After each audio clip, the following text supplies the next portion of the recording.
One night, Kana was conducting an investigation while hiding as if she were spying on something. Matsuri and her friends ran past the area. Not long after, Kana noticed a suspicious transaction involving members of the General Affairs Department and the Security Department, so she quickly took photos as evidence. When the transaction ended and both parties left, Kana immediately climbed down and began walking home.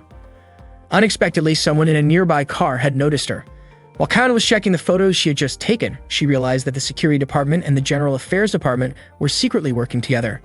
A black car drove toward her, and Kana thought to herself how cheap the price of justice could be. She was convinced that if the photos were made public, one of the organizations would be exposed. The black car suddenly struck her, and the girl driving the car took the memory card from Kana's camera before fleeing the scene and leaving Kana behind. The next morning, the alarm in Chisado's room rang loudly. Chisado quickly got up and opened her curtains to greet the new day. She changed her clothes and prepared to leave for school, while Yuki was still sound asleep in his room. Chisado walked to Yuki's room and found him still fast asleep. She lay on top of him playfully, which startled him, and tried to wake him up since it was already late, but he refused to get up. Chisado kept shaking his shoulders, wondering why he would not wake up even though his cheerful childhood friend was already trying to rouse him. Because Yuki continued to ignore her, Chisado hugged him and rolled him off the bed onto the floor. She sat on top of him and teased him by asking if he liked being woken up that way. Chisado reminded him to hurry and get ready so they would not miss the morning train. Suddenly, Chisado noticed something on Yuki that startled her, causing her to scream in surprise and slap him out of reflex. Later that morning, Chisado and Yuki walked to school together and met Mifuyu on the way. Mifuyu believed that Chisado and Yuki were truly close since they were always together. Yuki jokingly asked if Mifuyu could still say that after seeing the red mark on his cheek. Mifuyu commented that the slap must have hurt and wondered what Chisado had done to him. Chisado admitted that she slapped him because he showed her something strange, but Yuki claimed it was just an accident. Mifuyu gently touched Yuki's cheek and told him she hoped the pain would fade soon. Yuki was so touched that he hugged Mifuyu and said she was always so kind, unlike Chisado. Playing along with the moment, Yuki dramatically declared that he loved Mifuyu and asked if she would be his girlfriend. Mifuyu thanked him warmly but said she had already fallen in love with someone else. Yuki was shocked to hear this, and Chisado commented that Yuki should have realized his feelings sooner, that it was already too late. Mifuyu encouraged Yuki to stay strong, believing he would find true love someday. Their playful scene ended up drawing attention from people passing by. Yuki, Chisado, and Mifuyu were all high school students. Mifuyu remarked that it had been a long time since they acted out a little play like that, but Yuki thought such antics were not appropriate for public places. When they arrived at their club room, Yuki noticed Mikuru bending down as if she were looking for something. He greeted her and asked if she had lost anything. Mikuru said she was just doing her usual routine. Before long, Chisado lightly tapped Yuki on the head for grinning in a way she found suspicious, suspecting he was having silly thoughts. Mifuyu then asked what Mikuru was doing. Mikuru stood up and simply said the word pink. Hearing that, Yuki jokingly asked if Chisado was wearing something pink, but Chisado quickly denied it and said her clothes were actually light blue. Just then, Nozomi arrived and greeted everyone, asking if Yuki had been scolded again. Yuki explained that it was all just a misunderstanding. Ei came in and teased Yuki for never studying as usual, followed by Ki, who called him silly in her usual way. Yuki insisted he had done nothing wrong, but Ei and he ignored his protests and began pulling various snacks from the shelves. While Nozomi opened another shelf, she was surprised when a pile of candy spilled out. She realized she had forgotten to turn off her candy-making robot, which she had named Amataku Mig-3.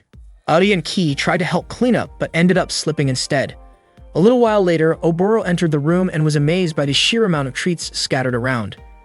After they finished tidying up, Oboro showed everyone a new line of snack products made by the Umechin company. Ki expressed her envy that Oboro always received so many snacks from her family's company. Ei teased Yuki by saying he could eat as many snacks as he wanted if he married Oboro. Yuki was puzzled by how the conversation suddenly turned into talk of marriage. Oboro sat next to Yuki and asked what he thought about her suggestion. Yuki, still confused, wondered what Oboro was even talking about. Oboro clarified that they were really just discussing the chance to taste as many of the new snack sticks as they wanted. Chisado then suggested everyone try the new flavor of the snack sticks together. Oboro asked everyone to taste the snack he made. Ari and he immediately tried it and agreed that it was delicious. Oboro smiled and took note of their reactions, then asked Michiru for her opinion, but she simply said it tasted ordinary. When it was Yuki's turn to try it, Oboro seemed curious about how Yuki would eat the snack stick. To his surprise, Yuki broke the stick in half, which made Oboro wince in discomfort. Oboro could not understand why Yuki did that. Suddenly, Chisado took a small piece from Yuki's leftovers and tossed it into the air, intending to catch it with her mouth. Before she could eat it, Yuki quickly caught it first to stop her. Mifuyu explained that the snack was made of white chocolate, and Oboro apologized for forgetting to mention it to Chisado. It turned out that Chisato could not eat chocolate. Nozomi felt sorry for her, especially since Chisato was part of the food research club but could not enjoy chocolate at all. Eri and Ki wondered why Chisato could not just find a way to deal with her chocolate problem. Chisato thanked Yuki for stopping her earlier. All of a sudden, Hazuki, their teacher, rushed in and said the situation was urgent. Yuki was confused by her sudden entrance, but Hazuki simply grabbed a large glass of beer and drank it, claiming that she would not get drunk that easily. Hazuki then informed them that their club might be disbanded, shocking Yuki and the others. Later that day, a student council meeting was held. Mohaiji, the head of the General Affairs Department, spoke about a recent assault incident. According to the information he had gathered, the problem was connected to harassment of certain students, something even the student council president could not easily resolve. Mohaiji demanded that Yakumo, the student council president, step down and take responsibility, since he was the one who had appointed Yuki as the head of the General Affairs Department. Other council members agreed, but suddenly Satsuki arrived and voiced her objection. She apologized for being late because she had something important to investigate first. Mohaiji was clearly annoyed by her arrival. Satsuki, who served as the head of the finance department, then asked Mohaiji as the head of general affairs if he knew who would take over as student council president in case of an emergency. Mohaiji replied that of course the vice president would take over until the next election. Satsuki followed up by asking whether Mohaiji thought the vice president already had enough experience to handle preparations for the upcoming election, and whether the president should really resign without ensuring a proper election process. Mohaiji countered by bringing up issues of excessive spending in the security department, which was overseen by the president. Satsuki responded by presenting financial records from the General Affairs Department. She explained that she had received the records from an underclassman in General Affairs, and after reviewing them, she discovered several expenses that did not match the reported amounts. Embarrassed, Mohaiji quickly tried to cover the records and insisted that his department had no intention of committing any wrongdoing. Satsuki then suggested that they move on to discussing the incident that had occurred earlier that morning, and Mohaiji reluctantly agreed, preferring to change the topic. Throughout the exchange, Yakumo remained silent and did not defend himself. Rumors about the possible disbandment of many clubs quickly spread throughout the school. Satsuki's plan as the finance department head was to reduce the number of unnecessary clubs, cut funding for clubs with no achievements, and even disband some of them entirely. Reiji, a member of the Action Figure Club, said this was a serious problem for them. Their club required silicone rubber to create models, and they also needed materials to build displays for the cultural festival, which was held twice a year. The Action Figure Club made their products and stored them in a garage, which was why Reiji often earned the nickname Garage. Yuki was curious about a supposed propeller on Reiji's head, but Reiji denied having anything like that. Miyaru explained that the Action Figure Club needed a lot of extra tools and equipment, which were very expensive. Mifu added that the ingredients needed for their own food research club were also costly, meaning they spent quite a lot of money too. Yuki began to realize that since their club had no notable achievements, they would not have much of a case to argue against Satsuki's plan to cut clubs. While they were in the clubroom, Nozomi expressed her frustration, saying she did not want the food research club to be disbanded. Mifuyo reminded her that the plan was not final yet, even if Satsuki became the next president.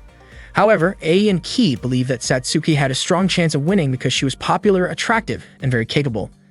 Chisato agreed that nothing had been decided yet, but Hazuki boldly predicted that Satsuki would definitely enforce her plan if she became president because she was a very serious person. Momoro was surprised and asked if Hazuki knew Satsuki well. Hazuki then revealed that Satsuki was actually her younger sister. Uli and Ki were shocked to hear this, especially since Satsuki and Hazuki did not look alike at all. Satsuki was stylish and seemingly perfect, while Hazuki had a different vibe. Chisato asked Hazuki to talk to Satsuki, but Hazuki admitted it was impossible because Satsuki was too stubborn. Uli was unsure what they should do, and Ki suggested supporting a different candidate. In the end, only 3 departments qualified for the first campaign round. The security department had no candidate because their leader was disqualified, which meant they would not participate in the next election. As a result, Satsuki's only opponent would come from the General Affairs Department. Yuki and his friends spotted Mohaiji from the General Affairs Department campaigning nearby. Yuki felt that it might be too much to vote for Mohaiji, who looked as if he was wearing a mask. However, Chisato pointed out that Mohaiji was not wearing a mask at all. He simply was not very handsome.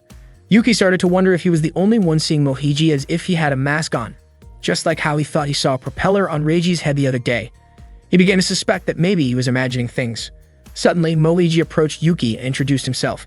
He politely asked Yuki and the others to vote for him as the next student council president and handed them a prepaid cafeteria card. Chisato questioned whether this meant Mohaiji was trying to bribe them. Mohaiji quickly denied it and explained that it was only a small token of appreciation. Before long, other students nearby started calling out to Mohaiji and asked for the same card, and he happily handed more of them out. Shiseto realized that what Mohaiji was doing went against the rules, but Yuki pointed out that it technically wasn't a violation since the official campaign period had not started yet. All of a sudden, a girl came running and couldn't stop in time. She accidentally bumped into Yuki, causing him to fall. Yuki was startled when he realized how close she was as she quickly apologized and asked if he was hurt. Yuki also asked if she was okay. After the girl left, Shiseto noticed the small smile on Yuki's face. It turned out that the girl was likely a scholarship student since she boarded the special bus provided for scholarship recipients. Shiseto guessed that she might also have a part-time job, which could explain why she was in such a hurry. Yuki then noticed a key on the ground, which he assumed might belong to the girl. Later in the club room, Shiseto and the others refused to support Mohaiji because of his questionable tactics. They had all sensed trouble since they did not have a strong candidate of their own to back. Hazuki suggested that one of them should consider running for student council president, but Yuki was unsure if any of them could actually win. Hazuki pointed out that they could either stay silent and do nothing or take a chance, even if the odds were slim. If there were no other options, trying would not hurt. Shiseto agreed because she did not want to just sit around and watch their food research club get disbanded.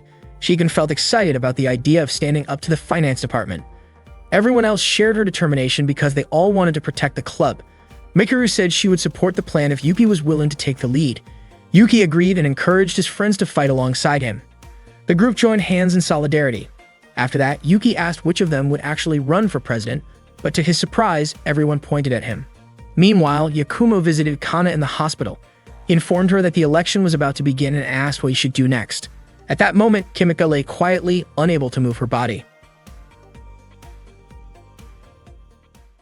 Yuki wondered why his friends had chosen him to run for student council president. They supported him because he was always willing to help, while Ki reminded him not to back out. Nozomi was ready to support him in any way she could, and Oboro promised to always be there for him. Mifuyu also believed that Yuki was the right person for the job. Yuki admitted that he did not feel qualified to become president, but no one agreed with his doubts. Hazuki pointed out that Yuki was popular because everyone trusted him, yet Yuki felt that people were simply pushing responsibilities onto him. As the head of the food research club, Shiseto insisted that Yuki should run in the election in order to protect their club. Yuki remembered a moment from childhood when he and Shiseto once delivered flowers to a bride at a wedding. Shiseto had playfully asked the bride to attend her own future wedding with Yuki. The bride smiled and said that it seemed like Yuki and Shiseto might already be in love. At that time, neither of them understood what love really meant, and the bride told them they would understand once they grew older. Even now, Yuki still felt uncertain about love, believing it was something he could not quite reach. Shiseto encouraged him to keep trying, telling him that love was closer than he thought. Yuki then woke from a nap to find Shiseto unexpectedly in his room. Still half asleep, he accidentally brushed against her shoulder when he reached out his hand. Startled and embarrassed, he quickly asked why she was there. Shiseto teasingly mentioned that people sometimes talk in their sleep and revealed that Yuki had murmured her name. Flustered, Yuki denied it and tried to change the subject, insisting that he wanted to find the person truly meant for him. Shiseto was confused by his words, while Yuki explained that dreams sometimes felt easier than reality. Shiseto reminded him that they had a Sunday club meeting to discuss the upcoming election, but Yuki refused to attend and even said he might quit the club to avoid becoming a candidate. Meanwhile, Mifuyu and the others reviewed a financial report from the school's accounting department and discovered that the Food Research Club was at the top of the list of clubs scheduled to be disbanded. Ki pointed out that Yuki was the only one who could save the club by becoming student council president and overturning the decision. Shiseto informed them that Yuki had already refused and was thinking about leaving the club. While walking alone to school, Yuki wondered why everyone kept forcing responsibilities onto him. As he was lost in thought, Matsuri came running and accidentally bumped into him before quickly continuing on her way. Soon after, Ayumu passed by and greeted him, followed by Mao, who also offered a cheerful hello. Yuki realized that he had just encountered several girls from Matsuri's group. Moments later, a bicycle came speeding toward him and collided with him. Yuki winced in pain and instinctively apologized, only to be surprised when he recognized the cyclist as Satsuki. He quickly helped straighten her bicycle. Satsuki assured him that he did not need to apologize, admitting that she was also at fault for riding too fast to brake in time. She learned Yuki's name after noticing a dropped name card. Remembering that he needed to return a key to the academy, Yuki became nervous and repeatedly apologized. Satsuki smiled and gently told him that saying sorry too often could make the word lose its meaning. Yuki understood and gave one final sincere apology, which made both of them smile. Before parting, Yuki carefully corrected her on the proper way to pronounce his name, and Satsuki responded with a warm smile, calling him amusing. Elsewhere, Oboro asked Chisato why Yuki wanted to quit the club and why Chisato had not convinced him to stay. Oboro then decided to try persuading Yuki directly and called him. However, instead of a serious conversation, Oboro jokingly teased Yuki with exaggerated claims about their friendship. Yuki chose not to respond to the playful remarks and quickly ended the call. Oboro admitted to herself that she had failed to change his mind. At that time, Yuki passed by the lost and found room and noticed a girl he had met the day before stepping out. He greeted her and returned the key he had picked up earlier. She was delighted and asked where he had found it. Yuki explained that he had discovered it at the spot where they had accidentally bumped into each other. Grateful, the girl revealed that it was the key to her house and expressed relief that he had returned it so quickly. Yuki felt glad as well, realizing it was worth the effort to bring the key back in person. She was surprised that Yuki had come to school on a Sunday, and Yuki mentioned that he had planned to attend a club meeting. When she asked which club he belonged to, he explained that he was in the Food Research Club, which mostly focused on tasting snacks. The girl thought it sounded fun. Yuki asked if she was also attending a club meeting, but she gently explained that scholarship students were not allowed to join clubs at their school. She added that she needed to leave soon to work at a factory. Before leaving, she introduced herself as Isara, a first-year student. Meanwhile, Nozomi was in tears because she could not accept Yuki leaving the club, even saying that she might feel like dying without him. Their friends were shocked to hear such an emotional outburst. Nozomi kept a photo as her phone wallpaper, but it turned out to be just a picture of herself with an Ujima roll. She felt heartbroken, realizing that she might never get to taste Yuki's handmade Ujima rolls again. At that time, Yuki was walking alone, wondering why he kept bumping into so many pretty girls that day and joking to himself that maybe his luck was on the rise. Suddenly, he collided with someone again. Thinking it was yet another chance encounter with a girl, he was surprised to find two male students stopping him instead. They asked if he was from the General Affairs Department or the Finance Department. One of them grabbed Yuki's name card and discovered that he was actually a member of the Food Research Club. Not long after, their leader arrived and ordered them to release Yuki. They turned out to be from the security department. Their leader, Takumo, told them to let Yuki go and remarked that it was unlikely anyone would try to catch him with only a short time left in his current role. The two students apologized for their rough behavior and helped Yuki back to his feet. Yuki understood that they were only concerned about the possibility of violence during the election season. Takumo then asked if Yuki was running for student council president. Yuki explained that he wasn't running by choice and was only being pushed by his friends. Takumo guessed that this was probably an attempt to save the Food Research Club from being shut down. Curious, Yuki asked how Yakumo knew about that. Takumo revealed that he had read Satsuki's financial report, which included the Food Research Club on the list of clubs to be dissolved. Takumo asked if Yuki still refused to run.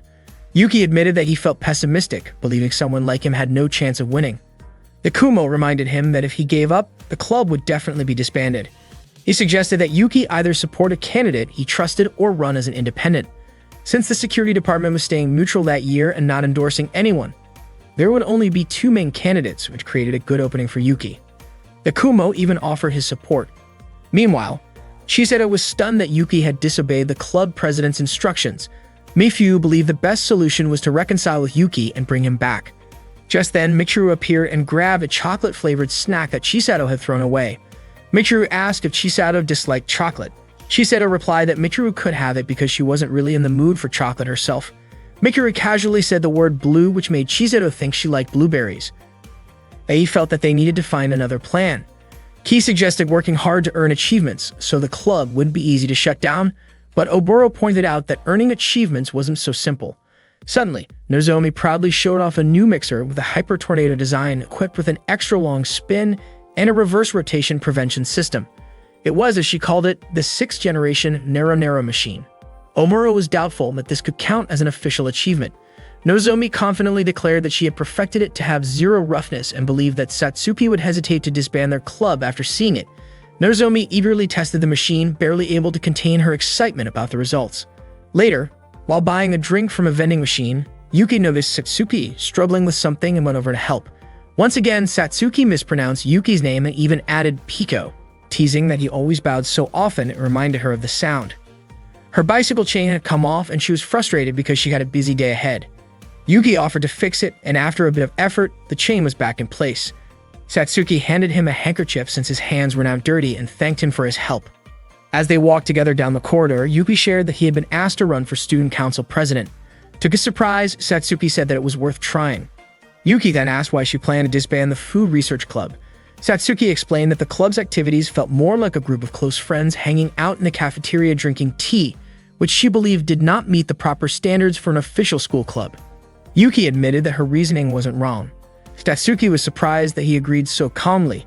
Yuki explained that he and the other members loved their club and wanted to keep it alive, which was why they would rather fight in the election than just sit and watch it fade away. He confessed that his decision to run was reckless and that he knew he had little chance of winning. Satsuki then asked if he knew the term used for racehorses that win competitions. Yuki answered, the strongest horses, but that wasn't what she meant. Satsuki explained that winning horses are simply the ones that actually compete. Horses that never race will never have a chance to win, and the same applied to elections. She added that she enjoyed watching people give their all, even when they knew the odds were against them. Yuki was deeply moved by her words. Satsuki hurried off to take care of her other errands, and Yuki felt truly grateful that she had listened to his worries despite her busy schedule. Yuki went to the food research club and was shocked to see how messy the club room had become. His friends were relieved and happy to see him back. Curious about the situation, Yuki asked what had actually happened. Chisato explained that everyone had been feeling restless and uneasy because Yuki hadn't been around. After that, they all worked together to clean up the room. Yuki admitted that he had been thinking about something important. He had decided to fight for the Food Research Club's survival. Since he wanted to run as a candidate for the Student Council president, he was determined to seriously aim for victory. He also didn't want his friends to push this heavy responsibility onto him without truly believing in it. Because of that, Yuki suggested holding an internal club vote so everyone could freely choose the person they believed had the best chance of winning the election. Hazuki agreed that this was the best way to decide, and everyone else supported the idea. Chisato quickly handed out pieces of paper so each member could write down their choice. Before the vote began, Yuki wanted to say a few words. He admitted that the Food Research Club had been a little too relaxed lately, spending most of their time eating snacks bought with club funds and gossiping. To outsiders, it probably looked like the club was useless and unproductive, and that might be why the school considered shutting it down. Yuki said that despite what others might think, the club was precious to him. Thanks to the club, he had met all of them, shared fun times, and created memories filled with laughter. He didn't want to lose something so meaningful. He asked everyone to think carefully and choose the person who had the best chance to win, someone they truly wanted to support. Yuki also reminded them that leadership required courage, decisiveness, and a strong presence. He hoped they would pick someone capable of securing victory. When the voting ended, the results showed that Chisato received 1 vote while Yuki won by a landslide. Everyone cheered in excitement. Yuki was completely confused and wondered if they hadn't heard his speech, since he had secretly hoped they would choose Chisato instead. However, his heartfelt words had inspired the others and convinced them that Yuki would fight the hardest to protect the club. Realizing this, Yuki felt as though he had unknowingly set himself up. Chisato gently told him to accept the fair result with humility. Later, Yuki walked home with her. Along the way, Chisato mentioned that Yuki should simply follow through with what he had said earlier. When they passed a small shop, Chisato stopped to buy some chocolate from a stand near the sidewalk. After arriving home, she cut the chocolate in half and offered 1 piece to Yuki. Chisato looked delighted when Yuki happily enjoyed the treat.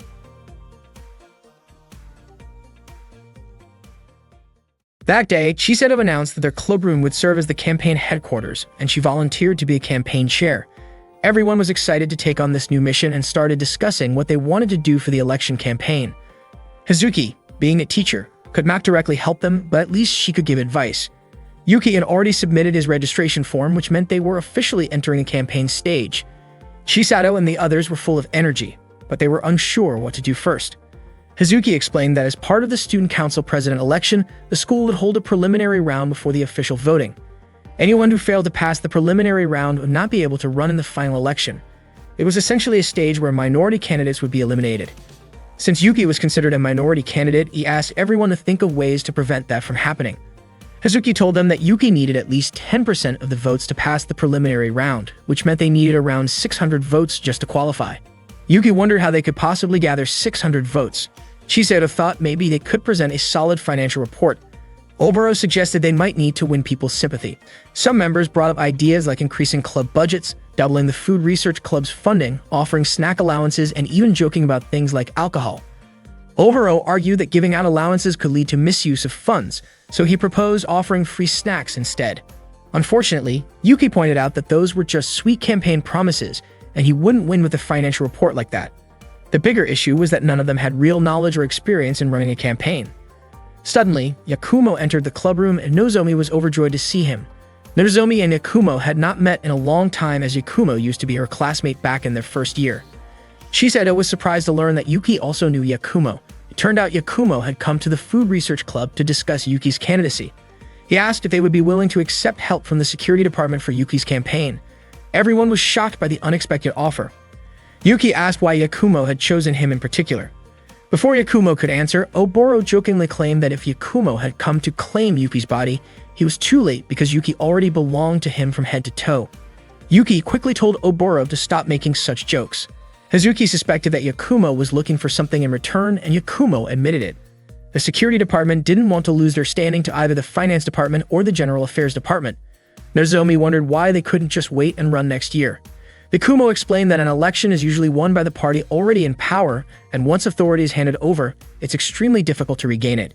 Shiseto began to understand that if Yuki managed to win this election, all three departments would be on equal footing next year. Yuki asked again why Yakumo had chosen him when there were other candidates. Yakumo revealed that Yuki actually had a good chance of making it through the preliminary round. Yakumo explained that Satsuki's recent financial report had been leaked, and his research showed that the finance department's support had dropped by 10%. The decline was due to Satsuki putting too much pressure on financial aid reforms, but the main reason was the controversial plan to reform the school clubs. Many clubs were about to face budget cuts, and they were already opposing the reforms. If Yuki's team openly showed that they opposed the club reforms, they could gain the support of those clubs. The Food Research Club itself was on the list of clubs scheduled to be dissolved, which meant that a candidate who spoke out against the reforms would quickly gain backing. Oboro pointed out that if the General Affairs Department acted first, they would be the ones to collect those votes. Yakumo responded that the General Affairs Department planned to launch the real campaign only after the preliminary round and would later release a financial report to attack Satsuki's weaker positions. Hazuki asked how the votes would look in numbers. Yakumo estimated that by combining the votes of clubs opposing the reforms with the support of the security department, they could secure around 400 votes. The remaining 200 would still need to be gathered elsewhere. Oboro felt confident they could manage that if they reached out to friends for help. Nozomi, who knew a lot of people, promised she could bring in many votes, while Shiseto and Mifyu were sure they could handle the task as well. The key was that they could realistically reach 400 votes if they worked with the security department. Yuki realized that they couldn't handle everything on their own. Shiseto asked about the kind of partnership Yakumo was offering, especially since the security department was currently under operational review. Yakumo explained that he couldn't lend them any members but could share his knowledge and expertise. Yuki looked very interested in the proposal. Shiseto reminded everyone that both sides would benefit from the arrangement, so there was no need for exaggerated promises. Yuki cautioned Shiseto not to act overly proud towards someone offering help, but Shiseto pointed out that Yakumo was not doing this out of pure goodwill. It was possible that Yakumo wanted to create a puppet administration under Yuki. Yakumo acknowledged that it was natural for them to be cautious and offered a cooperation contract valid only until the preliminary round ended. If they grew to trust him, they could then extend the agreement. In the end, they all agreed to work together, and Yakumo promised not to let Yuki and the others down. Yakumo shook hands with every member of the Food Research Club as a sign that their cooperation was officially beginning. "You look forward to working together." Hazuki reminded him not to involve her students in any conflicts and asked Yakumo to look after them, since they were all good kids. Yakumo explained that the financial report strategy should be used as the final move because no one would pay attention to the report of a weak candidate. What they needed first was at least 600 votes to pass the preliminary round, and to achieve that, they had to present a standout policy protecting the school clubs. As the first step, Yakumo asked Yuki to visit the clubs that were on the disbandment list and request their support. Yuki immediately agreed, but Yakumo suggested he bring along a female member since some clubs had many male members, and it would help to have a girl smiling and making the request. Yuki's plan was solid because he was naturally skilled in campaigning.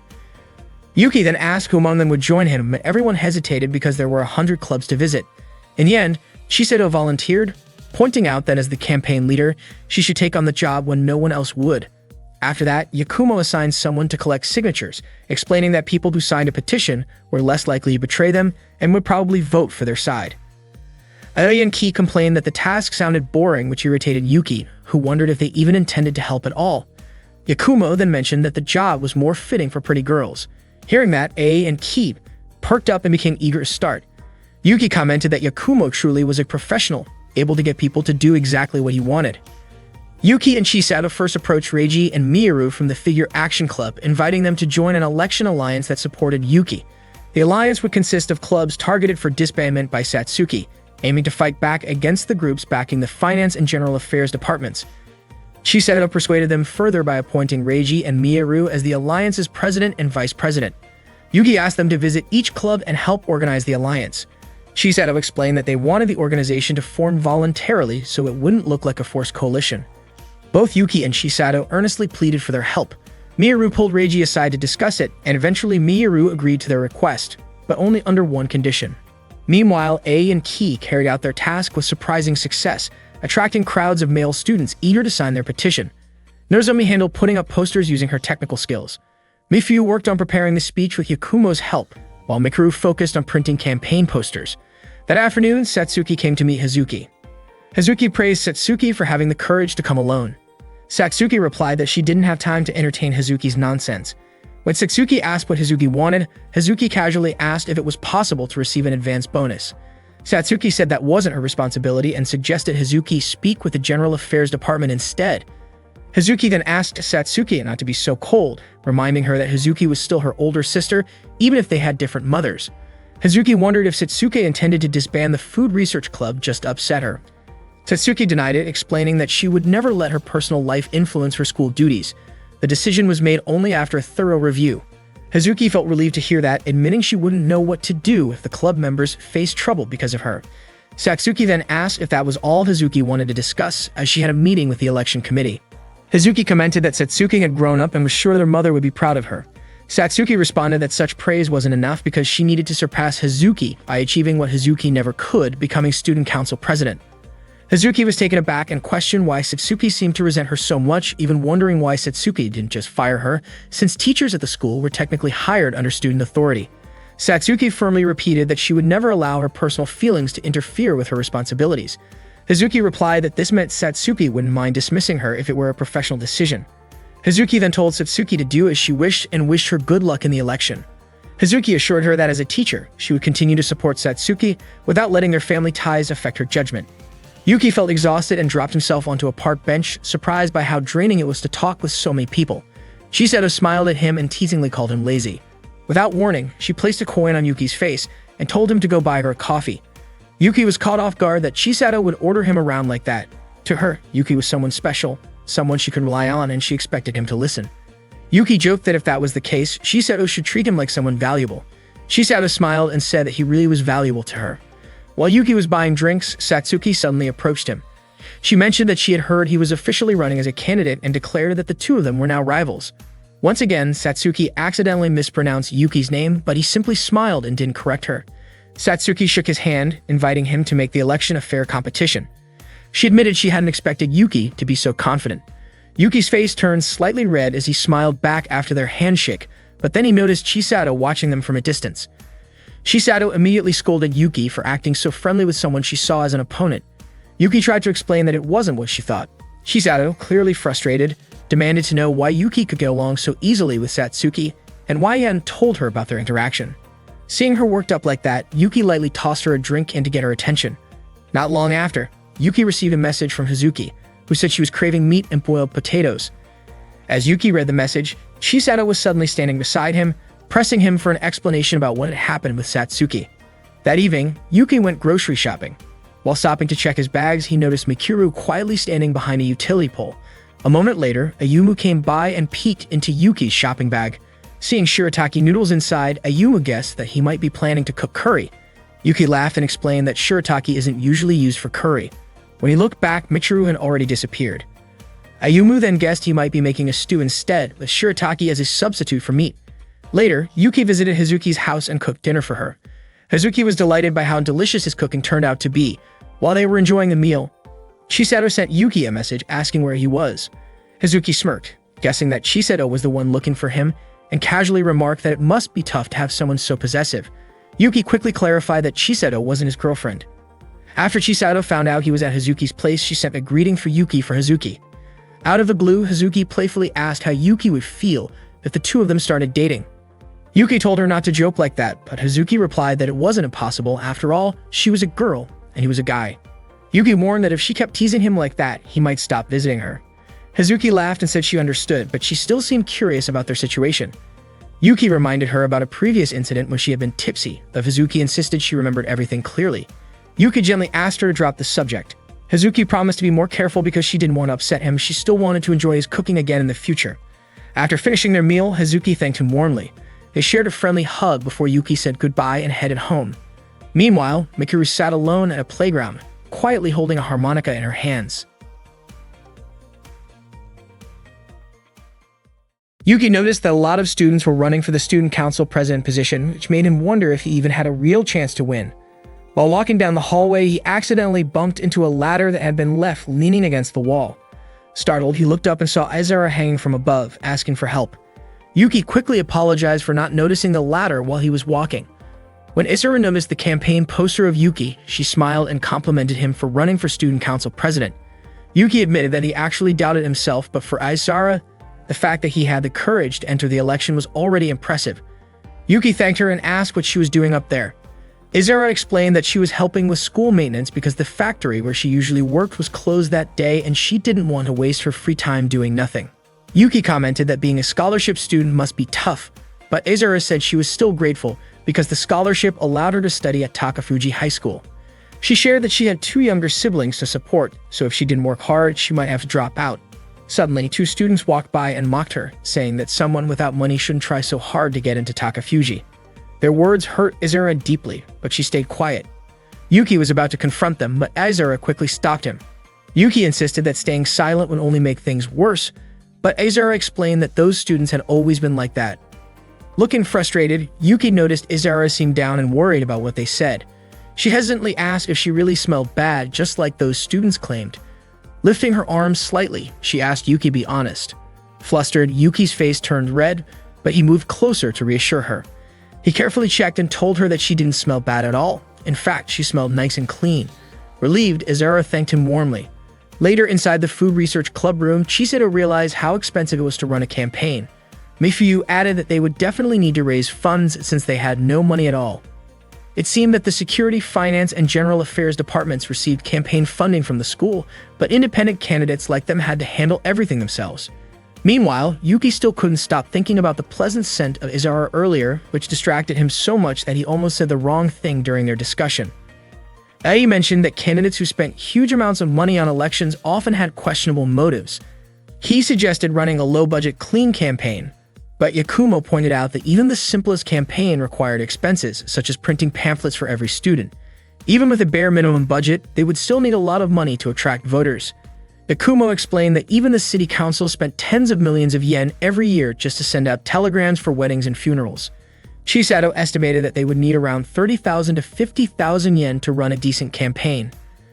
He wondered if they could use the club's budget, but Hazuki firmly rejected the idea, explaining that the funds were strictly meant for club activities. Using them for a campaign would be considered a misuse of the budget, and the finance department would definitely notice when reviewing their reports. Yakumo warned that if they broke the rules, any victory would be invalid. Yakumo then suggested 2 options. The first was to use their own personal savings. Chisato calculated that if everyone contributed 5,000 yen, they could collect around 40,000 yen, but none of them had that much money to spare. The second option was to hold a bazaar. Yakumo explained that the bazaar was originally introduced as a fundraising event during the preliminary election rounds. Hazuki added that years ago, poorer students were not allowed to run for office and part-time jobs were banned by the school. Because of that, the bazaar tradition started as a way to help raise campaign funds, and eventually it became one of the main events.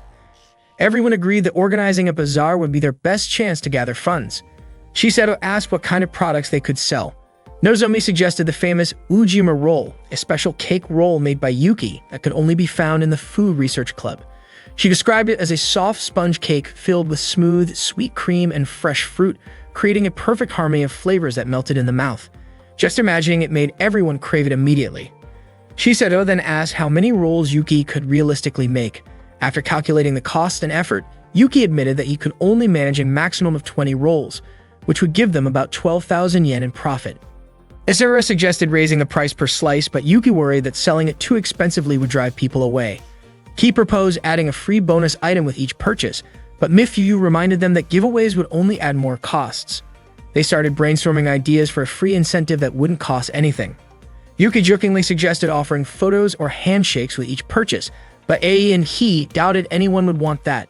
Chiseto refocused the conversation, saying the real goal was to find a way to sell the Ujima roll at a higher price without increasing their expenses. She decided to handle the marketing strategy herself and simply asked Yuki to prepare the 20 rolls. Finally, Yuki mentioned that once they secured the funds, they also needed to think about what kind of campaign goods they would distribute to voters. Yakumo brought out examples of items used in last year's election. Yuki wondered if that would be considered bribery, but Yakumo explained that as long as the items were officially recognized as candidate pamphlets, it was perfectly acceptable. These goods would include the candidate's name and photo, leaving a lasting impression and helping people remember who to vote for. Ai and Ki wondered who would even want merchandise featuring Yuki, but Oboro admitted that he actually owned a shower curtain with Yuki's picture on it. They did not have enough money or items for their campaign, so Ki suggested using the snacks they had to give away. However, Yakumo reminded everyone that using club funds for campaign purposes would count as misuse. Suddenly, Mikuru came up with the idea of using Yawa sticks. These sticks had not been purchased with club money. Oboro had received them for free. Excited by the idea, Oboro immediately asked his father to send more and boldly ordered 3,000 of them. Yuki said that for now they needed to figure out how to turn the Yawa sticks into proper campaign merchandise. Chiseto wrote the slogan "Protect the Freedom of School Traditions" on the sticks, but Yuki felt that it did not look like an official pamphlet. Yakumo explained that a campaign pamphlet usually included the candidate's name and key issues. To be safe, they decided to take the item to the Campaign Administration Committee for approval. Chiseto asked A and Ki to deliver it, and the two of them quickly went to handle the task. Yuki pointed out that creating the pamphlets by hand would take too long, so Mifuyu suggested using labels instead. Hazuki mentioned that a pack of label sheets containing 20 pages with 10 labels per sheet would cost 1,000 yen. Since they needed 15 sets, it was going to be expensive. Shortly after, Chiseto received a call from the committee. The Yawa sticks were approved as long as the pamphlets were firmly attached to avoid misunderstandings. Chiseto then asked Hazuki if she could lend them some money. Hazuki explained that teachers were not allowed to provide financial support to candidates, but Chiseto argued that lending money was not the same as giving it and promised they would return it after the preliminary elections. After thinking it over, Hazuki pulled out 30,000 yen from inside her clothing and handed it to them. Chiseto expressed her deep gratitude, and the group felt relieved and excited to move forward with their campaign plans. When the Yawa sticks finally arrived, everyone felt exhausted just imagining how long it would take to attach all the labels. Nozomi encouraged them not to worry and proudly introduced her invention, a machine called Harry Harry. To their surprise, the machine was not designed to apply labels. It was actually a shoulder massage machine meant to relax them after work. The name Harry Harry stood for Hydraulic Adjustable Realignment Intelligent Hand Manipulator, a complicated way of saying it was a multifunctional massage device. In the end, they still had to attach all the labels manually. Yuki estimated that it would take one person 10 hours to finish, but if 10 people worked together, it could be done in just 1 hour. Unfortunately, Hazuki could not help, and Chiseto and Oboro needed to join Yakumo to set up the campaign booth, leaving only 5 people to handle the task. To make things slower, Yuki also had to leave his shop for Ujima rolls. While Yuki was walking his bike loaded with groceries past the booths being set up, he noticed that many groups seemed to be running for election, mainly so they could sell goods.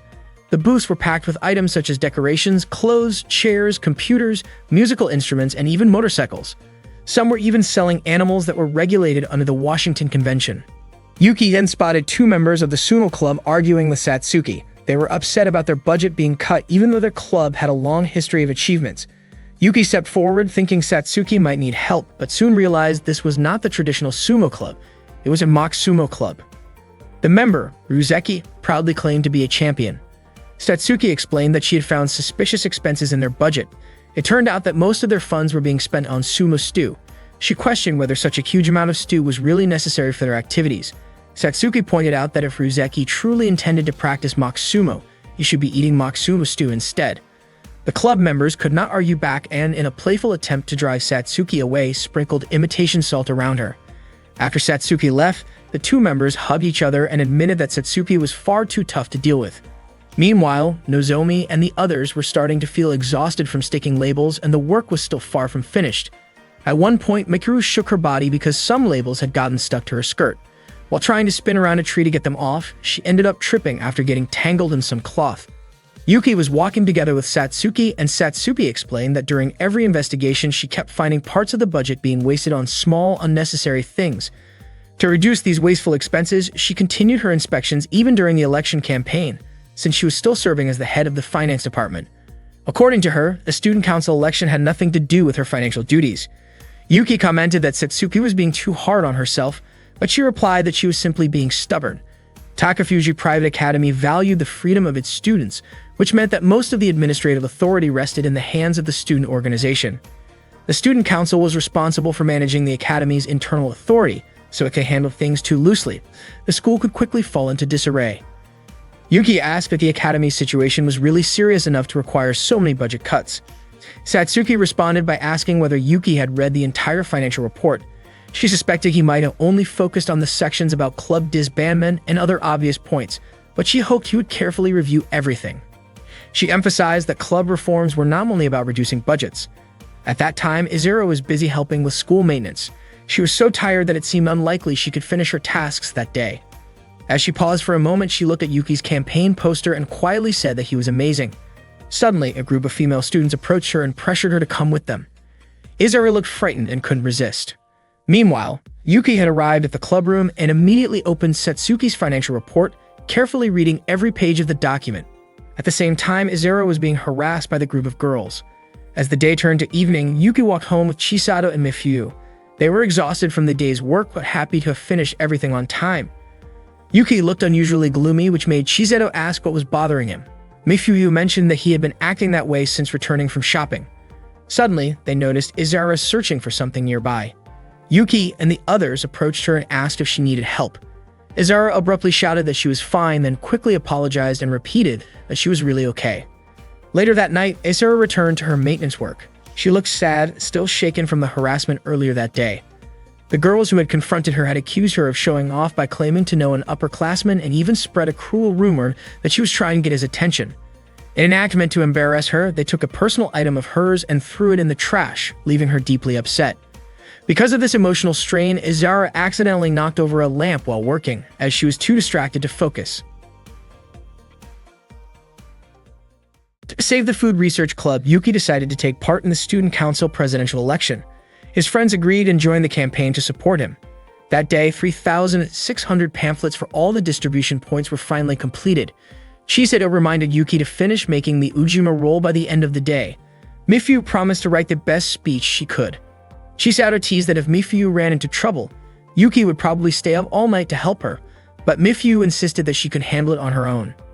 Yuki thanked her, held her hand, and confessed his feelings, asking Mifyu to be his girlfriend. However, Mifyu gently admitted that she already loved someone else.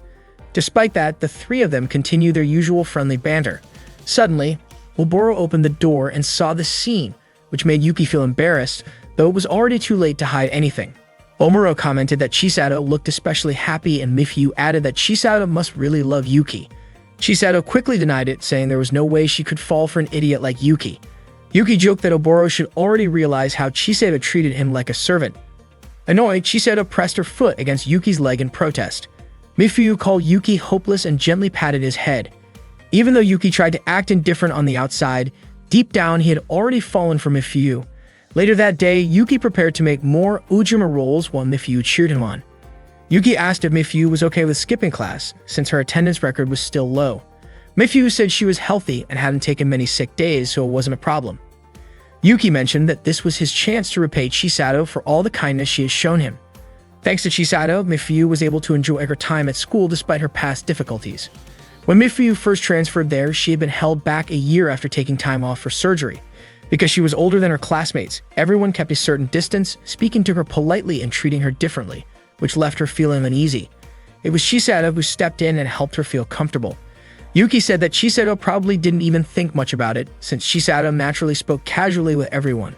But for Mifyu, Chisato's kindness meant everything, and she was deeply grateful.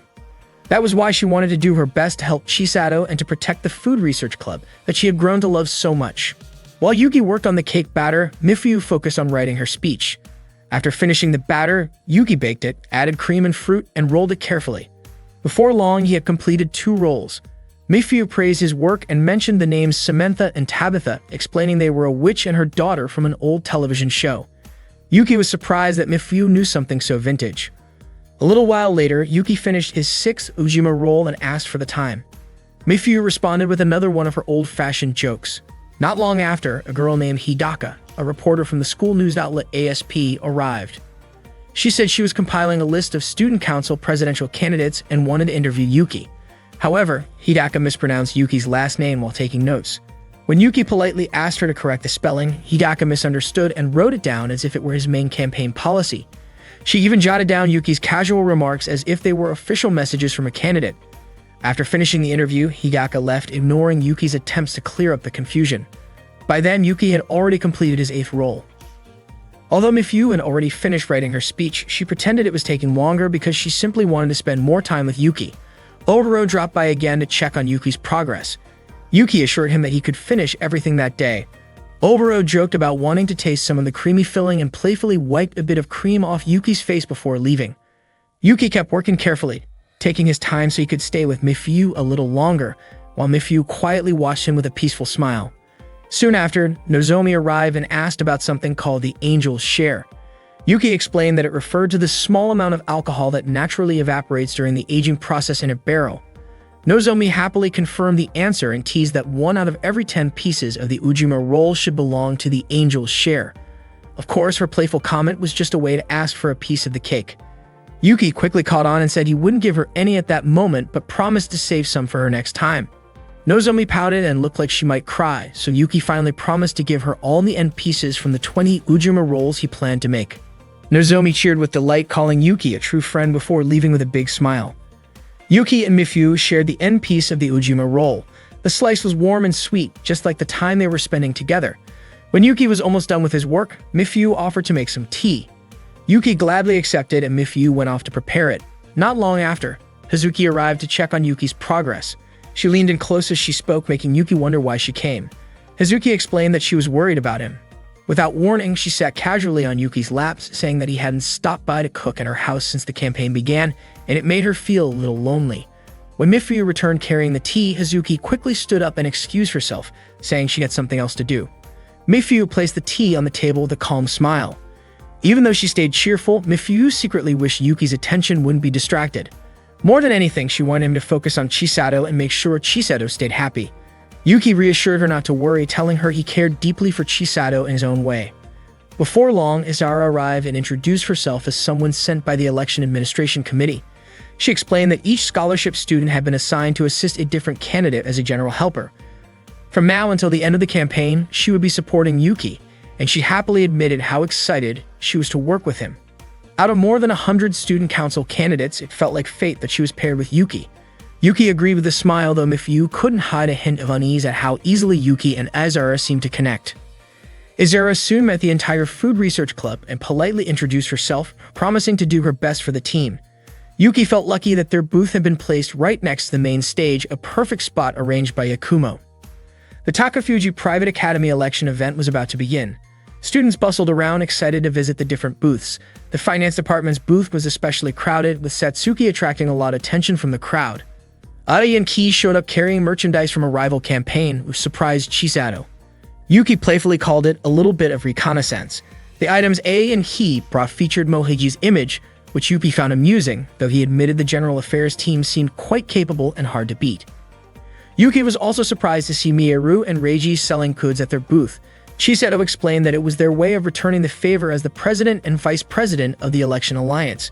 When Yuki asked why he hadn't heard about this plan, Chisato teased him for not noticing her secret arrangements. Nearby, Mekia displayed handmade figurines and garage kits, while Miyaru sold her self-published comics. As the crowd grew larger, Chisato urged everyone to get ready and reminded Yuki to prepare for his campaign speech.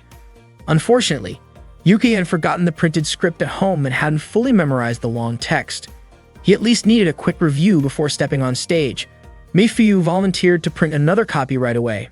Meanwhile, Chisato and the others began handing out fun campaign sticks to draw more attention from students. Mikuru struggled to hand them out because of her soft voice, eventually giving one to a rare animal at a nearby booth instead. Reiji and Miyaru's booth became especially busy, which Yuki noted was the perfect time for them to sell their merchandise.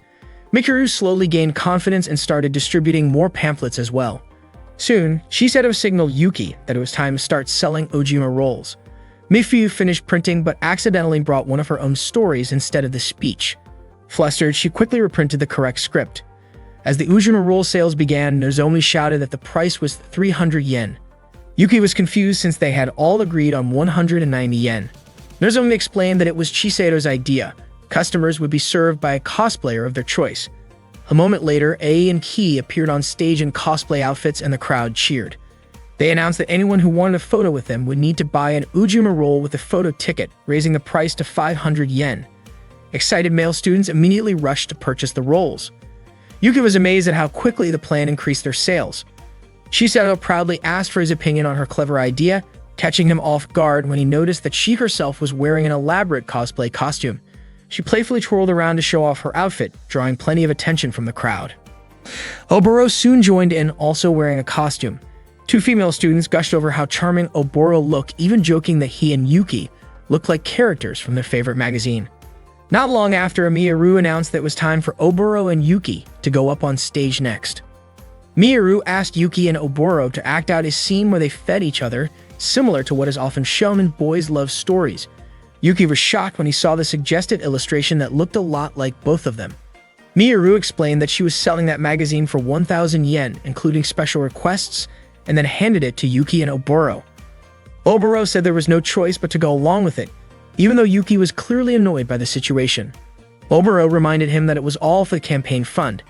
When Oboro fed Yuki with a snack stick, the girls around them screamed in excitement and took pictures. The next part of the plan involved a back hug, just like in the magazine, but Yuki decided to run away before it could happen. It was finally time for the candidates to give their speeches, but Yuki still hadn't received his speech draft. Not long after, Mifuyu arrived and apologized for being late. Chisato told her it was fine since it was also Yuki's fault for forgetting to bring the draft. Yuki held Mifuyu's hand and thanked her, then admitted that he loved her very much. Mifuyu, flustered, nervously said that she loved someone else. The practice play they were supposed to perform was about to continue, but Chisato reminded them that there was no time to act out such a scene. Yuki quickly got up to leave, but Chisato followed him to fix his tie. After that, she gently pushed him forward and gave him a light kiss on the back. Yuki immediately went to the waiting room to prepare for his turn. While waiting, Yuki sat face-to-face with Mohaiji. Mohaiji introduced himself and explained that the financial report of the Food Research Club was focused on maintaining the club's freedom to carry out its activities. He believed this approach went against the financial department's budget plan. Mohaiji said that Yuki's campaign program followed a similar path, so he would be very grateful for Yuki's support after the preliminary round. However, Yuki replied that he had no intention of ending his campaign during the preliminaries and was determined to move forward, which meant he would not be supporting Mohaiji. Mohaiji laughed and encouraged Yuki to keep following the path he believed in, though it might lead to a dead end. He promised that if that happened, he would be there to guide Yuki, and he kindly asked for Yuki's support. Soon after, it was Mohaiji's turn to give his speech. Meanwhile, Chisato thanked Mifuyu for her help and told her to take a break. Mifuyu opened a folder containing her own written story, thinking of throwing it away, but she realized that what she was holding was actually the speech draft. Mifuyu suddenly understood that she had accidentally given Yuki the wrong document, while at the same time Yuki was about to open the speech draft she had just handed to him. The preliminary day of the election bazaar went smoothly. Chisato kept promoting the Ujima rolls, while Miyaru enthusiastically offered her BL books to visitors. However, during all the excitement, Mifuyu looked restless, clearly unsure of what she should do. Michiru encouraged the visitors to support Yuki, while Aisara, noticing Mifuyu's uneasiness, asked what was troubling her. Oboro guessed that Mifuyu must have been nervous because the speech she had typed would soon be read out in public. Chisato tried to calm Mifuyu, assuring her that everything would be fine and that she would surely handle her task perfectly as always. But that was not what Mifuyu was worried about. It seemed she needed to deliver an important script as soon as possible. Unfortunately, before she could act, Yuki's turn to speak was suddenly announced. Hearing this, Mifuyu fainted on the spot. Yuki himself was caught off guard, realizing he had not even reviewed the contents of his speech. Yet, it turned out that there had been a miscommunication. The next turn actually belonged to Mohaiji. As soon as Mohaiji stepped up to the podium, the students cheered loudly. He greeted everyone confidently, and Yuki, watching from a nearby monitor, was surprised by how warmly the crowd welcomed him. Mohaiji reminded everyone not to choose the wrong successor for the student council president. He criticized the large and unnecessary expenses linked to the embarrassing Usawa incident and placed the blame on the security department that had been responsible for it. Mohaiji promised that if he were elected as the next student council president, he would scrutinize every detail of the budget and cut any unnecessary spending. He also hinted that while other candidates might sound promising, the students needed to think carefully about who was actually behind the budget planning. Yuki quickly realized that Mohaiji was indirectly targeting Satsuki with these accusations. Mohiji even claimed that Satsuki had approved suspicious budget allocations. Yuki was surprised to see that Mohiji's sharp statements were actually winning sympathy from the crowd. Mohiji ended by urging the students to vote for an honest candidate like himself. Yuki thought he no longer had time to listen to the other candidates because he desperately needed to review his own speech. Soon it was Satsuki's turn to speak. Before heading to the podium, Satsuki approached Yuki and encouraged him to do his best. The moment Satsuki appeared on stage, her supporters erupted in cheers, passionately showing their full support. Meanwhile, Mifyu had regained consciousness and immediately asked if Yuki had already given his speech. Shiseido quickly explained that Yuki had not yet spoken, prompting Mifyu to rush off in search of him. On stage, Satsuki explained that the student council's income and expense budget had become unstable due to a series of systematic changes in student council activities.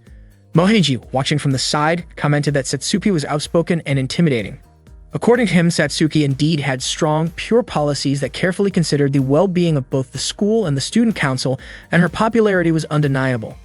Her straightforward personality made her words sound convincing, but he suggested that such honesty could also backfire. Mohiji seemed to intentionally make these remarks within Yuki's hearing range. Satsuki continued her speech, presenting her plan for bold, long-term reforms aimed at preserving the highest possible level of student autonomy. The students responded enthusiastically to her proposals. Yuki, however, struggled to focus on his own preparation. When he finally looked at the script in front of him, he started doubting whether it was truly his speech. While Satsuki's speech grew more passionate, Mifyu kept running toward Yuki with the real draft in her hands. The paper Yuki was reading contained Mifyu's heartfelt words, revealing her feelings that Yuki belonged with Shiseido and that she would be happy as long as Yuki and Shiseido were happy together. Mifyu eventually reached the waiting room where Yuki was supposed to be, frantically searching for him. By then, Satsuki had finished her speech with a warm declaration of love and gratitude toward everyone. Yuki, however, stared at the paper in front of him, realizing that what he held was not a speech at all, but rather a love letter from Mifyu. The discovery only made him more unsettled. Not long after, Yuki's name was called. He had no choice but to prepare himself despite not having reviewed his actual speech. Mifyu finally spotted Yuki, but was too late. He was already walking toward the podium. She tried calling out to him, but the staff prevented her from entering the stage area. Yuki kept moving forward. From below the podium, Satsuki watched him closely. As Yuki climbed the steps, he suddenly stumbled and fell, scattering the papers he carried. He quickly got back on his feet and glanced around, noticing Shiseido, who was making sure he was okay.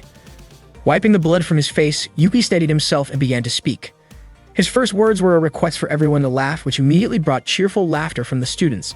He introduced himself properly, clarifying that his last name was Ujima, not Ushima, reminding everyone that a misspelled name could invalidate their votes. Yuki then asked the students to choose him as their president, promising to stop the drastic club reform plans. He explained that many clubs were currently facing budget cuts, forced mergers, or even disbandment, including his own food research club. Yuki vowed to do everything he could to prevent such disbandments, insisting that all students were in the same situation, and that he needed their votes to protect their activities. His passionate words stirred excitement among the crowd, earning their enthusiastic support. Before closing, Yuki also shared the 7 pledges of the Food Research Club, giving the audience a glimpse of the club's fun and dedication. After all the candidates finished their speeches, it was finally time for the students to cast their votes and decide the next student council president. After that, Yuki was completely exhausted and lay down in the clubroom. His friends told him that he had done a great job. Yuki honestly could not remember anything he had said earlier. Hazuki mentioned that people seemed to really respond well to Yuki's speech. Nozomi admitted that she felt excited when she heard Yuki's speech, and Oboro even called it impressive. Ai said she never expected that something which started with the 7 vows of the Food Research Club would turn into a story about the creation of the universe and the history of Yukin.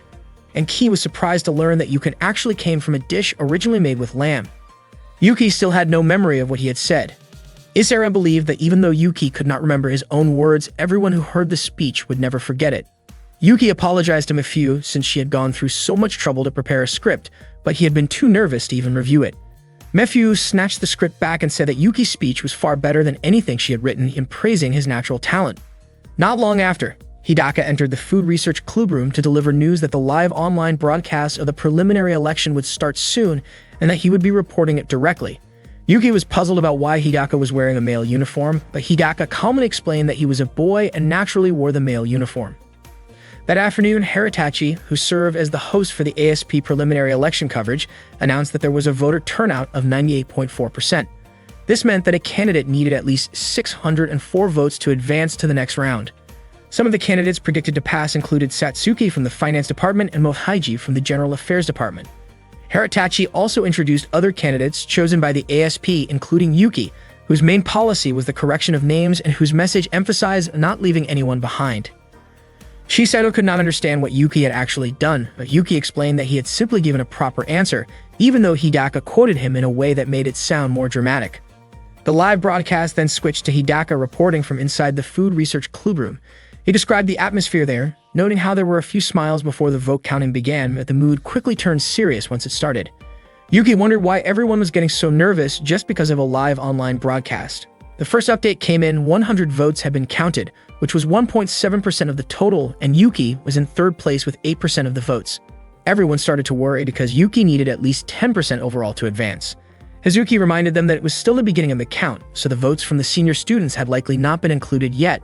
According to Hazuki, many senior students tended to spread their votes outside the three main departments as a way of showing support before graduating. With only 100 votes counted so far, there were still 60 more updates to go before the final tally. Time passed as they continued to wait for more updates. By the 15th update, Yuki had received 182 votes, which was 9.2%.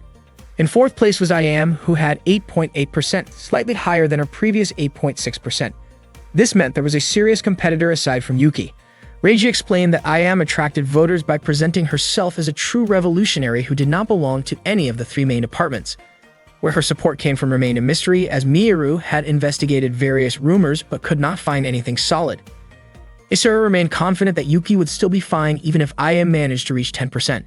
However, Satsuki warned that it would be almost impossible for Yuki to win if a fourth candidate advanced to the final round, because the votes would then be split between Yuki and IAM, leaving no chance for Yuki to surpass Satsuki and Mohaiji. Before long, the latest update showed that Yuki had finally reached 10% of the total votes, with 94.4% of all ballots counted. That meant Yuki had secured 571 votes, greatly increasing his chances of moving forward. Hazuki felt confident they would make it, since they had begun receiving votes from the senior students. Even so, they could not relax because IAM's votes had climbed to 9.8%. Hidaka then announced that Yuki was projected to pass with 97.7% of the votes counted, marking the first time in 7 years that a candidate outside the three main departments could advance. Hidaka continued his live coverage from the Food Research Clubroom, noting how excitement filled the room when Yuki's projected victory was announced, but the atmosphere quickly became serious again as everyone waited for the final results and the announcement of the fourth candidate. At that point, IAM had 9.9% of the votes with 584 ballots in her favor, meaning she needed just 20 more votes to qualify. With 140 votes still uncounted, it was entirely possible for IAM to get those remaining votes. Yuki felt frustrated, realizing that even though their team was projected to pass, they still could not celebrate until the very end. With 99.3% of the votes counted, Yuki received 608 votes, which confirmed that he had safely passed the preliminary round. Meanwhile, IAM had 596 votes, and if she gained just 8 more, Yuki's chance of advancing would have been in danger. The atmosphere was incredibly tense as everyone continued to wait for the final update. Shiseto held Yuki's hand to help him stay calm, and not only that, she also held Izara's hand. Soon, everyone joined in, holding hands together as a show of unity while they awaited the final results. Before long, the last update was announced. IAM ended up with 602 votes, or 9.9% of the total, which meant she did not qualify. Yuki became the only independent candidate to advance to the next round of the Student Council presidential election. Their group erupted in cheers, celebrating the first big success they had achieved together. Hazuki was overjoyed and mentioned she would have a celebratory drink later that night. Momoro was deeply moved, almost unable to believe what had just happened. Reiji called it a miracle, though Miyaru admitted she had already expected this outcome. Michiru was thrilled as well and offered her congratulations to Yuki. Unexpectedly, Reiji and Miyaru presented some money, explaining that it was a portion of their sales profits. They understood that campaigning required a lot of resources, and their contribution, while not as large as the funds available to the finance department or the general affairs department, could still help. Shiseto expressed her gratitude and promised to use the money wisely. Yuki also thanked them all and vowed to give his best effort in the final election. Miyaru and Reiji encouraged him not to lose hope no matter what obstacles might come his way. Isara then invited everyone to cheer together, and they all shouted in celebration of Yuki's success in the preliminary round. During that joyful moment, Hidaka recorded the group's excitement and teamwork. Meanwhile, one of Yakumo's subordinates informed Yuki that IAM's identity had actually been a setup orchestrated by the Katahira faction. Yakumo commented that it seemed the Katahira group was trying to prevent him from carrying out his plans. To stay prepared, Yakumo instructed his team to gather detailed information on the people supporting Yuki. That day, Yuki walked home with Chisato, Mifyu, and Asara. After being announced as one of the candidates who passed the preliminary round, Yuki was surprised at how smoothly everything had gone. It meant he was now one step closer to becoming the student council president. Chisato reminded him that even though he had cleared the first stage, it didn't mean he had already won the election, and she encouraged everyone to do their best for the upcoming camping trip. Mifyu and Azara promised they would give their all for tomorrow's event. They were all happy with the hard work they had accomplished that day. Mifyu and Azara parted ways with Yuki and Chisato near a street intersection. After that, Chisato invited Yuki to stop by a convenience store to buy some chocolate. When they arrived home, Chisato shared the chocolate with Yuki. She was delighted that something good had happened to them that day. Yuki felt certain that Daiki-kun would have been happy for them too. Chisato then placed a piece of chocolate in front of a photo of a young child. The next day, Yuki and his friends gathered in the Food Research Club room. Yakumo congratulated him with a handshake and praised his team for working so well together during the preliminary round. He pointed out, however, that there was still a lot of work ahead. Yakumo began explaining their strategy for the Student Council presidential election. He showed the vote counts from the previous round. Yuki had reached the target of 600 votes, but Satsuki had received 2,700 votes and Mohaiji had gained 1,500 votes. Yakumo admitted that the numbers looked discouraging, but he asked everyone not to give up. He understood how they felt after seeing those results. However, Yakumo revealed that those numbers were not the true picture. He explained that the votes shown were the base votes, which were guaranteed for each faction and would not shift to another candidate, no matter what happened. Yuki asked if his 600 votes were considered base votes. Mifyu suggested that maybe many of Yuki's supporters had simply voted for fun. Yakumo agreed that it might look that way, but even if it was just casual voting, their candidate still managed to pass the preliminary stage, and in a rather dramatic way at that. Hazuki thought most people would start supporting Yuki from that point onward. Yakumo then explained that if there were 6,000 students in total, with 3,000 base votes already locked, the remaining 3,000 were free votes.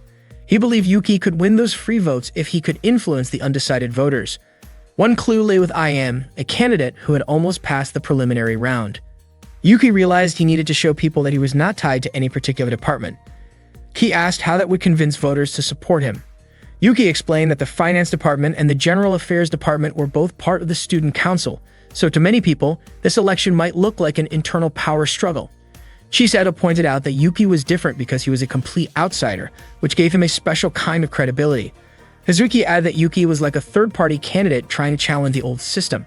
Nozomi admitted she hadn't expected that strategy to actually influence voters, while Mifyu felt it was a strong approach to counter Satsuki. Yakumo elaborated that Satsuki's campaign presented her as a revolutionary, but in reality she was still part of the Finance Department and a member of the Student Council.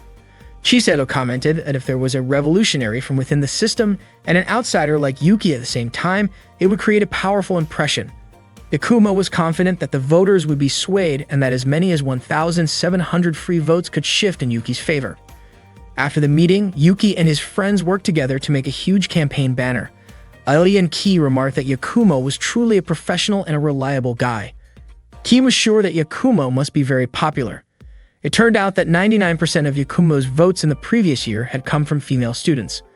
Later, while Yuki was cooking with Asara, he wondered why A and Ki kept getting excited whenever they talked about Yakumo. Asara said many girls like guys who could cook because it was such a useful skill. Yuki was listening so intently to Asara that he accidentally cut his finger with a knife. Chisato immediately rushed over to check on him, but she was startled when she saw Izura gently put Yuki's finger in her mouth to stop the bleeding. Mifyu and Hazuki were also surprised by her sudden action. Izura calmly explained that she was only trying to stop the bleeding. Chisato and Hazuki were clearly upset, but they couldn't really say anything. Mifyu mentioned that Izura didn't need to go that far, but Izura said she always did that for her younger siblings. When the conversation turned to younger brothers, Chisato was reminded of her own younger brother who had passed away after being hit by a bus. Chisato told Izura that she shouldn't do things like that because Yuki was not her little brother. Izura then carefully placed a bandage on Yuki's finger. Yuki felt puzzled when he noticed Chisato quietly watching him. That evening, Yuki and his friends enjoyed dinner together. Yuki asked how the food tasted, and Michiru said it was delicious. Nozomi even called Yuki's homemade Japanese curry perfect and incredibly satisfying. Izura thanked him and said she was happy they all enjoyed it. Chisato offered to wash the dishes so Yuki and Izura could rest, but Izura politely declined, saying it was her job. Chiseto reminded her to head home soon so her younger siblings wouldn't be left waiting. Mifuyu assured Azara not to worry about her. Azara thanked everyone warmly before leaving. That night, Yuki was relaxing in the outdoor bath. As he absent-mindedly brought his finger toward his mouth, Chisato suddenly called out to him. She walked over and joined him in the bath. Yuki's face stiffened with tension, but Chisato casually told him there was no need to act so shy. She recalled how, when they were children, she and Yuki often bathed together. Yuki asked why she was there, but Chisato simply said she did not need any reason to be by his side. She then rested her head on his shoulder. Feeling uneasy, Yuki suggested they leave the bath so they would not feel dizzy from staying too long. Chisato teasingly asked why Yuki was not making any move, wondering if he did not want to get closer to her. Before Yuki could respond, Oboro suddenly appeared, intending to join the bath. Yuki tried to stop him because he did not want Oboro to notice Chisato's presence, but Chisato had already hidden herself. When Oboro stepped in, Yuki's towel slipped and Oboro gave a small amused smile at the awkward situation. Later that night, after leaving the bath, Yuki took a walk around the camp. He came across Satsuki and Hazuki having a heated discussion. Soon Satsuki noticed Yuki standing nearby. Hazuki greeted him and Yuki quickly apologized, explaining that he had not meant to eavesdrop. Satsuki admitted it was her own fault for talking in such an open place. Yuki continued apologizing until Satsuki playfully warned that she would start calling him Pico if he kept saying sorry. Hazuki, surprised by their friendly exchange, remarked that she would not let Yuki carelessly charm other girls since he had already shared a kiss with her. After saying this, Hazuki walked away and Satsuki soon followed. Later, Yuki prepared to sleep in the same room as Oboro. Yuki was surprised to see that Oboro used a large number of alarm clocks. Oboro explained that he had only brought 10 clocks with him and actually used even more at home because he had trouble waking up. He joked that if he failed to wake up, he would rely on Yuki to help him. Still teasing, Oboro hoped Yuki would wake him up in a special way if necessary. Yuki found the joke irritating and tried to ignore him. Oboro admitted he had trouble falling asleep without his usual pillow and half-jokingly asked Yuki to let him use him as a body pillow. Without waiting for a reply, Oboro wrapped his arms around Yuki and locked him in a tight hold. Yuki struggled to move but could not escape. After half an hour, Yuki urgently needed to use the restroom and tried to free himself, but Oboro refused to let go. Yuki finally pretended to hear Mohaiji's voice to distract him, and the trick worked. Oboro released him, allowing Yuki to hurry out. On his way, Yuki spotted Hazuki sitting alone in the garden. Concerned, he approached her. Hazuki, who seemed a bit unsteady, nearly lost her balance, and Yuki quickly helped her. She was clearly tipsy and repeatedly asked for affection in her cheerful, uninhibited state. Yuki carefully supported her and guided her back to the campsite. Since male students were not allowed inside the girls' area, he stopped at the entrance, but Hazuki insisted that he help her all the way to her room. Most of the girls were already asleep, but Chisato was still awake and heard Hazuki's voice outside. Yuki escorted Hazuki inside, but as he quietly closed the door, another girl caught sight of him and shouted. The commotion woke several girls, who immediately began searching for the intruder. Yuki managed to hide and quickly looked for a safe place. He ended up near Satsuki's room, and Satsuki promptly helped him inside. A few moments later, the girls knocked on Satsuki's door, asking if she had seen anyone suspicious nearby. Satsuki calmly denied it and asked if the person had done anything inappropriate. The girls replied that nothing harmful had happened, but said they would continue to check the area. Satsuki reminded them to stay calm so as not to disturb those sleeping and told them to make sure all the girls locked their doors. After the group left, Yuki thanked Satsuki for saving him. She warned him that he still was not completely safe and reminded him that entering the girls' area was against the rules.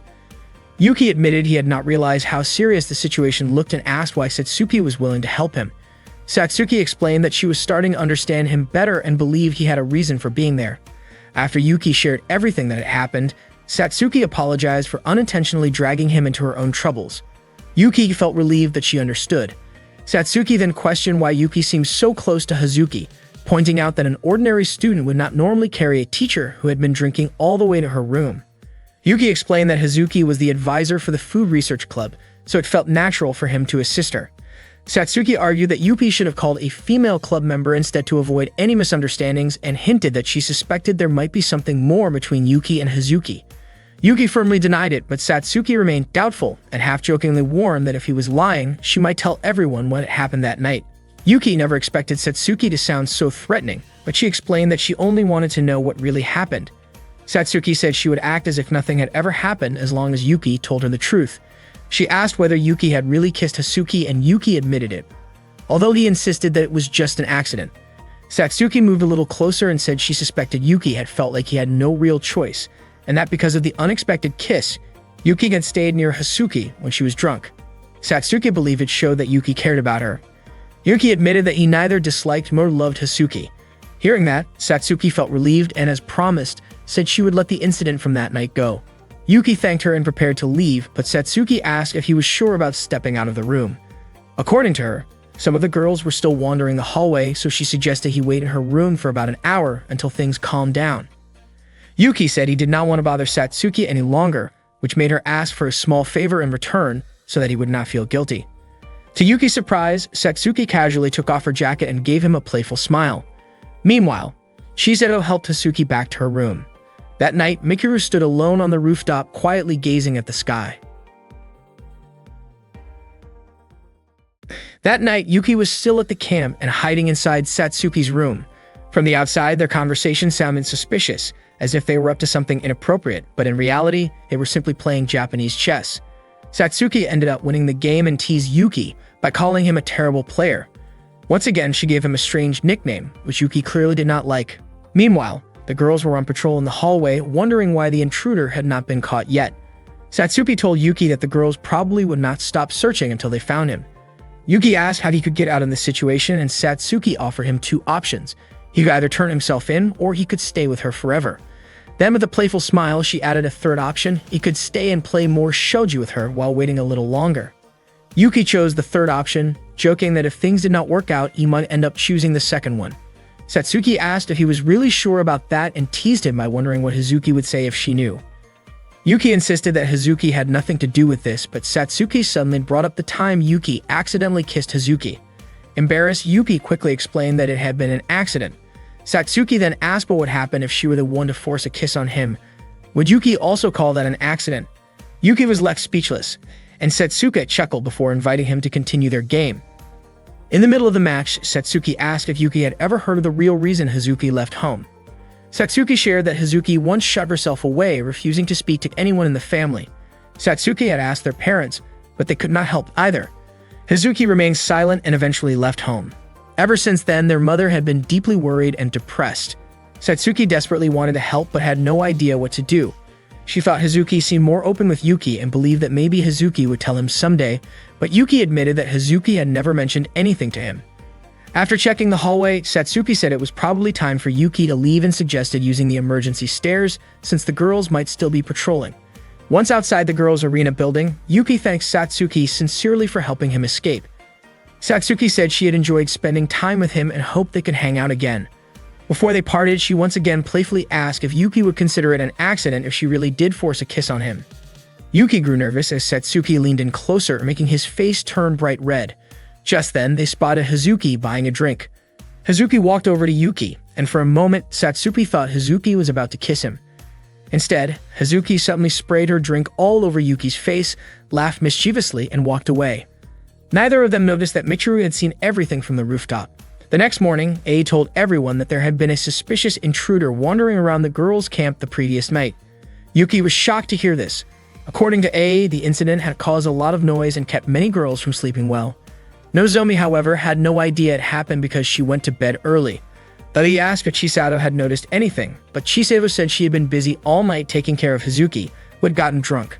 Mifuyu also slept so soundly that she did not notice anything. Michiru admitted she had not seen anything either. Izara mentioned that she thought the dorm security was strict, but clearly, something like this could still happen. Satsuki remarked that some foolish girl must have brought the intruder into the girls' camp. Hazuki, curious, wondered who that foolish girl could be, while Yuki pretended to know nothing. That night, Nozomi suggested a fun activity to lighten the mood. Since recreation was an important part of camping, she proposed a courage test. Satsuki agreed, saying her campaign work had been going well, so they could afford a little break. Nozomi proudly introduced her invention, a device she called Bakeru-kun. Yuki was puzzled by the strange name and could not figure out how she came up with it. When the courage test began, Yuki was paired with Chisato. As they walked together, they suddenly heard Hazuki and Isara scream. Yuki was about to rush to help them, but Chisato stopped him and asked if he was really that worried about Hazuki and Isara. Yuki explained that he was only concerned because they screamed, but Chisato seemed unconvinced. Soon after, Bakeru-kun rolled past them and transformed into a Japanese-style toilet. Yuki mentioned the old myth about a ghostly hand emerging from such toilets, but instead of a hand, a foot suddenly appeared from underneath it. Yuki was completely confused. Chisato crouched down to check under the toilet and asked Yuki to help her, leaving him unsure of what to do. Chisato then asked why Yuki seemed so worried about Hazuki and Izara earlier, but not about her. Yuki tried to explain that it was not like that. Looking a little hurt, Chisato brought up the night before, saying she knew the so-called intruder must have been Yuki. Cornered, Yuki admitted he had only been playing shogi. Chisato misunderstood and assumed he meant playing shogi with Hazuki, which confused Yuki until he realized she was talking about Hazuki instead of Satsuki. Chisato, still suspicious, suggested Yuki must have been with someone else too. Yuki explained that Hazuki had been drunk and unconscious, so he had simply carried her back to the dorm. As the two continued their awkward conversation, Bakeru-kun quietly rolled away. Yuki could not help wondering why Chisato had been acting strangely lately, especially since she had rested her head on his shoulder while they were soaking in the bath the day before. Yuki reassured Chisato that she did not need to act this way because he would never abandon her. He promised to stay by her side whenever she needed him. Chisato was touched by his words, but Yuki carefully clarified that this was not a confession of love. Chisato admitted she did not fully understand and looked sad. A moment later, Izara and Hazuki appeared. Before they could say anything, Chisato quietly walked away and Yuki immediately went after her. That night, Yuki felt relieved because he was finally able to take a peaceful bath. As he walked near the park, he noticed Hazuki sitting alone. Curious, Yuki approached her, but Hazuki immediately called him a creepy intruder. Yuki tried to explain that he had only been mistaken for someone suspicious and almost got caught because he had helped Hazuki earlier. Unexpectedly, Hazuki suddenly brought up Satsuki in a frustrated tone. Yuki asked why Hazuki seemed so upset with Satsuki, but Hazuki insisted that she didn't actually hate her. Yuki then carefully asked whether Hazuki disliked her own family and why she had left home. Hazuki guessed that Satsuki must have asked Yuki to bring up these questions and said that alcohol was the only thing she could truly trust. Hazuki sounded disappointed, thinking her younger sister might have sent Yuki to get her to talk. Yuki asked Hazuki to stop teasing him, but Hazuki claimed that she had confessed her real feelings to him before. Yuki quickly denied that anything like that had happened. Hazuki then asked how he would react if she confessed right there. Without hesitation, Hazuki expressed her love and demanded an answer. Yuki turned his face away, admitting that he loved Hazuki too. Hazuki seemed puzzled, wondering why Yuki kept avoiding her even though she was talking about romantic love and making a serious confession, not a joke. Yuki explained that he had held back his own feelings because he thought it was the mature thing to do. He also admitted he believed Hazuki had feelings for Chisato, but what really troubled him was the idea of dating Satsuki while still trying to understand Hazuki's emotions. Yuki said he needed more time to process everything before giving a proper answer. To Yuki's surprise, Hazuki suddenly called Satsuki and challenged her to a shogi match to decide who would win Yuki's heart. Hazuki promised that if Satsuki could defeat her, she would reveal the information Satsuki had been trying to learn. That same night, Hazuki and Satsuki sat down for a shogi battle with Yuki, caught awkwardly in the middle. Hazuki hadn't expected Satsuki to accept so quickly, but Satsuki saw it as a good chance to uncover the truth. Hazuki playfully teased Satsuki by asking if she secretly liked Yuki, which made Satsuki flustered and asked her to stop. Satsuki suspected Hazuki might be drunk, but Hazuki confidently claimed that she was sober enough to know what she was doing. Satsuki became irritated and threw one of the shogi pieces in frustration. Hazuki smirked and suggested that Satsuki should learn more about love, but Satsuki calmly replied that she simply wasn't reckless like Hazuki. Hazuki smiled again and teased Satsuki, saying she acted as if she were some kind of pure and untouchable girl. The conversation suddenly took a sharper turn when Hazuki mentioned Satsuki's mother. Hazuki said that Satsuki's mother had been their father's second wife. Satsuki demanded that Hazuki stop talking about her mother in that way, but Hazuki continued, explaining that Satsuki's mother had once been their father's companion before marrying him after Hazuki's own mother passed away. Hazuki pointed out that Satsuki was fortunate to have been born after the marriage because if she had been born earlier, people might have looked down on her for coming from an unrecognized relationship. Satsuki was clearly upset and told Hazuki to stop. Hazuki then suggested that Satsuki must be happy that she had left home, which pushed Satsuki to her limit. Satsuki slapped Hazuki, but Hazuki only smiled and asked whether Satsuki was giving up the game. Hazuki then boldly claimed Yuki as her prize, but Satsuki refused to quit. She continued the match and declared that if she won, Hazuki would have to go home and apologize to their mother. Despite Satsuki's determination, Hazuki skillfully pushed her into check several times. During a match, Hazuki reached for a drink but couldn't find any beer in Satsuki's room. Hazuki then began to share a story from when they were younger. When Satsuki was still a child, Hazuki once suffered a serious head injury that left a large scar. The wound bled so heavily that many adults worried she might need a blood transfusion. Hazuki explained that what made everyone even more anxious was her rare R-negative blood type. It turned out that Satsuki's mother also had the same R-negative blood type. At first, Satsuki didn't believe it, but Hazuki revealed that Satsuki's mother had actually given birth to her. This shocking truth meant that Hazuki and Satsuki were blood-related sisters, both born from the same mother. Satsuki mentioned that it might just be a coincidence, since a child with R-negative blood could still be born from two parents with R-positive blood. However, Hazuki had another piece of evidence. She explained that long before she was born, her mother had to have her uterus removed due to an illness. When Hazuki eventually learned about it, her father hesitated to tell her the full story. It turned out that after Hazuki's late mother could no longer have children, her father ended up having a relationship with Satsuki's mother. Many relatives pressured Hazuki's father to leave his wife, who could no longer conceive, so he could marry the other woman. But Hazuki's father refused to abandon his wife and instead decided to have a child with the second woman while still staying with his wife. That child was Hazuki. To keep it hidden from the relatives, Hazuki's father raised Hazuki as his legitimate daughter, and Hazuki believed that must have been a heavy burden for her late mother.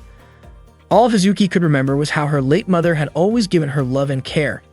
After Hazuki's mother passed away, the second woman entered their lives, and not long after that, Satsuki was born. When Hazuki first gained a cute little sister, she chose to get along with the new family. But later, after a relative accidentally revealed the truth while drunk, Hazuki no longer knew how to face her family. She panicked and struggled to figure out what to do, but her confusion eventually turned into anger. Unable to forgive her family, she decided to leave home. Hazuki felt deep sadness about this reality. To simply forget it would feel as though her late mother had never existed, and that was something she could never accept. Because of that, Hazuki decided that she only had one mother, the one who had already passed away. Satsuki cried after hearing the truth. She apologized to Hazuki and admitted she never realized how much Hazuki had endured. Hazuki held Satsuki's hand and told her that none of it was Satsuki's fault, since Satsuki had nothing to do with what happened. That night, Hazuki and Satsuki cried together and held each other tightly. Meanwhile, Yakumo received a report that Yuki had secretly met with Satsuki the previous night.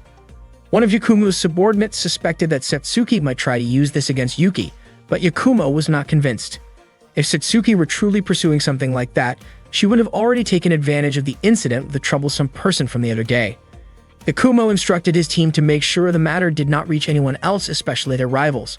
The Public Security Department was scheduled to return the following week once their suspension ended, and Yakumo told his subordinates to assign tasks and keep a close watch on the Katahira faction. One night, Shiseto dreamed of waking Daiki by giving him chocolate, but he never opened his eyes. She suddenly woke up startled and got ready for school. After preparing herself, she went to Yuki's room to wake him up. Shiseto reminded him to get ready because their campaign for the upcoming student council election was starting that day. Without realizing it, Shiseto accidentally mentioned Daiki's name instead of Yuki's. Meanwhile, the security department was holding a meeting led by Yakumo. The security department had long been the dominant party in school politics, but they were forced to step back from this year's election after an incident involving their leader, Uena. Yuki urged his team to start preparing early for next year's election. There were 3 candidates running for student council president that year: Satsuki from the finance department, Nohiji from the general affairs department, and Yuki himself as an independent candidate. Yuki explained that just like in previous years, the party in power would always have an advantage. If the departments were allowed to win this year, the security department's chances for next year would look bleak. However, if an independent candidate like Yuki, who had no hidden agenda, could become president, it would open a real opportunity for the security department to reclaim influence in the following election. Yakumo mentioned that one of their intelligence operators was secretly gathering information about Yuki, and Yuki reminded the team to keep this strictly confidential, especially from the Katahira faction. That morning, Yuki and Shiseto carried a huge stack of flyers around campus. Shiseto complained about how short-staffed their team was. As they headed down the stairs, a girl suddenly bumped into Yuki and fell. Yuki quickly apologized, and Shiseto worriedly asked if she was okay. The girl assured them she was fine, and Yuki helped her to her feet. Curious, the girl asked if Yuki was one of the candidates for student council president. Yuki introduced himself as an independent candidate who had passed the preliminary round. To his surprise, the girl admitted that she knew nothing about this year's election because she had been absent from school for a long time. She complimented Yuki on his name, and he handed her a flyer while politely asking for her support.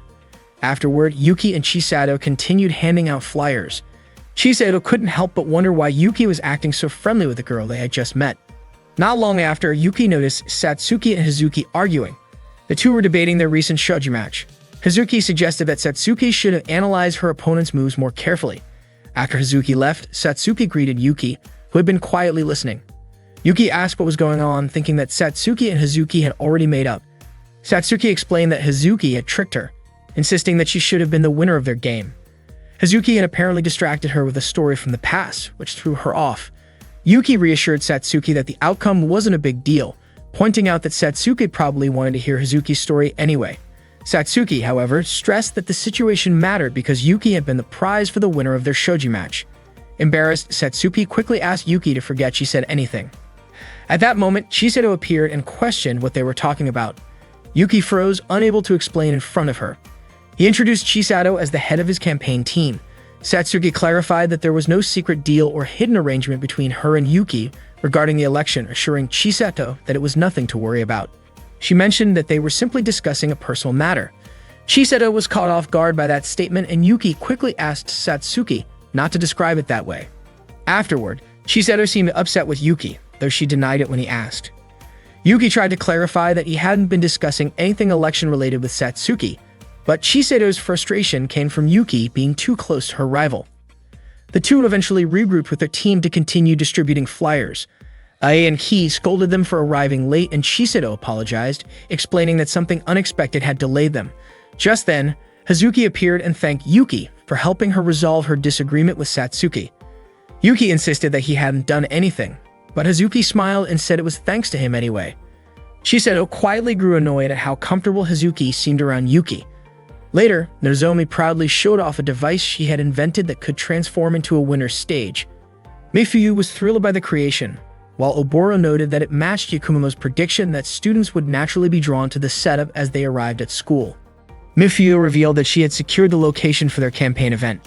During all this excitement, Chisato became distracted as she watched a pair of siblings playing together nearby, which reminded her of Daiki. Yuki thanked Mifuyu for her hard work, and the team began rehearsing their skit, although Chisato chose not to participate and instead urged everyone to focus on their campaign duties. Not long after, Higaka arrived with a message from the ASP stating that she had been assigned to report to Yuki throughout the election period. Yuki happily welcomed her as a collaborator. The flyer distribution team was divided into groups, with Oboro, Isara, and Michiru handling the handouts, while Ai and Ki were assigned by Nozomi to generate power for the winner's stage. Once everyone was in position, the campaign kicked off. Ai and Ki pitted to supply electricity to the stage. Yuki delivered an energetic speech to the gathered students, and the rest of the team worked hard to distribute flyers to the crowd. At the same time, Satsuki gave her own public speech elsewhere on campus. Meanwhile, the General Affairs Department gathered in their room, excited about their strong chance to win this year, especially since the Security Department had been excluded from the election and they had gained a powerful ally. During his speech, Yuki spoke about his plan to stop the club reform policy. Chisato, Oboro, and Mifuyu encouraged the students to support an independent candidate who aimed to improve the academy. Michiru worked hard to hand out flyers, and Izara joined her in distributing brochures. However, a group of female students who often bullied Izara suddenly appeared, forcefully taking the flyers away. They claimed that scholarship students had no right to participate in the election. Izara calmly asked them to return the flyers. Yuki noticed what was happening, stopped his speech, and quickly went to help Izara. He firmly called out the girls, but they were surprised that Yuki would defend a scholarship student. Yuki felt angry, but Chisato stopped him and reminded him not to resort to violence, especially because he was in the middle of the campaign. Although Yuki was frustrated, Chisato pleaded with him to keep his temper. A short while later, two members of the security department arrived and asked the bullying girls to show their student ID cards. The girls tried to insist they had done nothing wrong, but the security department members had witnessed everything. Eventually, the girls handed over their IDs. The officers reminded them that they had violated student rule number 7 regarding respectful relationships with others, which required students to treat everyone with respect regardless of age, gender, or status. They also pointed out that the girls had broken the rule against harassment, even though the girls argued that they had not used physical violence. The officers clarified that verbal harassment counted as a form of violence. The case would be handled further by the security department. Shortly after, Hazuki arrived and asked what was going on. Chisato assured her that everything was under control and that the situation had been resolved.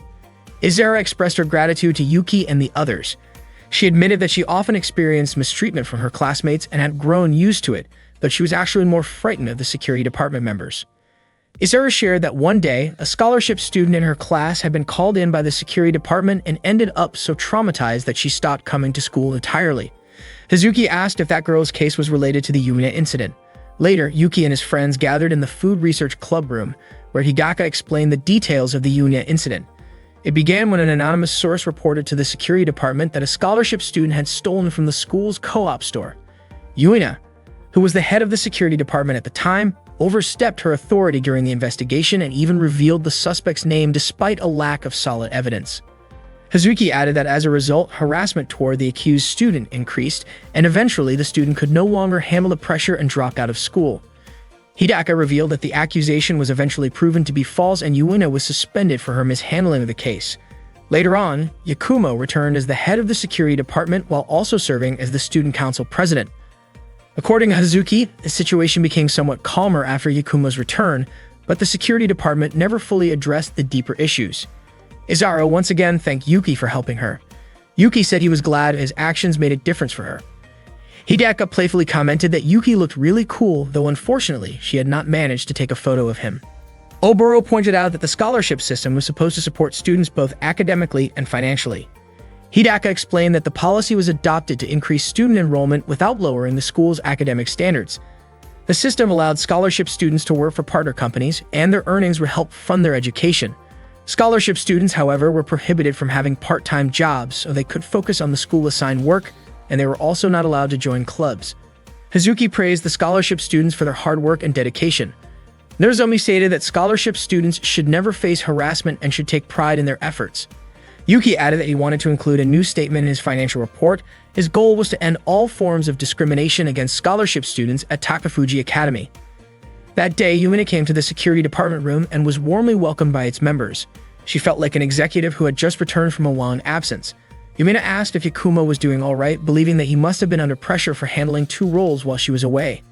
Yakumo brushed it off, explaining that the vice chair had managed everything. Yuina teased that it was probably easier to deal with all of that than to deal with her, especially since he seemed to sympathize with the Katahira faction. Yuina was eager to hear Yakumo's thoughts about the candidate Yuki. Meanwhile, Yuki and Chisato were visiting various clubs to ask for their support. They had just left the Dog Pot Club when Yuki wondered how that club was still surviving budget cuts, while the Food Research Club was on the verge of being shut down. Chisato questioned Yuki about adding the scholarship student issue into his campaign report, even though their original goal was simply to save the Food Research Club. She wondered why he suddenly included a policy like that. In her opinion, Yuki only needed to win the election and should focus on creating a report that would attract as many students as possible to their side. Yuki, however, was surprised because Chisato had also witnessed how many scholarship students were treated unfairly. Chisato argued that the majority of students looked down on scholarship recipients and that they were only a small minority. Yuki insisted he couldn't ignore the issue, though Chisato felt he should deal with it after winning the student council election. What mattered most for now was victory. Yuki disagreed, saying that the issue needed to be brought to everyone's attention as soon as possible. Chisato wondered if Yuki's determination came from a sense of justice, because of Izara, who was a scholarship student, a desire to impress Hazuki, a wish to be praised by the ASP reporter, or even a rivalry with Satsuki. Yuki was confused as to why she would think that way. Chisato admitted she simply didn't want Yuki to leave her behind. With tears in her eyes, she asked why he was drifting away. Yuki reassured her that he was right there with her, promising that he would always stay by her side and never go anywhere. Later that afternoon, Yuina and Yakumo discussed Yuki. Yuina praised Yuki's strong approval ratings and asked whether he would side with them. More specifically, if he could be swayed to act as a figurehead for the security department. Yakumo replied that he and Yuki were only cooperating to help Yuki get elected. Yuina suspected that Yuki might eventually propose policies that could harm the security department and warned Yakumo to be careful about who he was working with, using the proverb that someone trusted could still betray you when you least expect it. After that, Yuina said her goodbyes.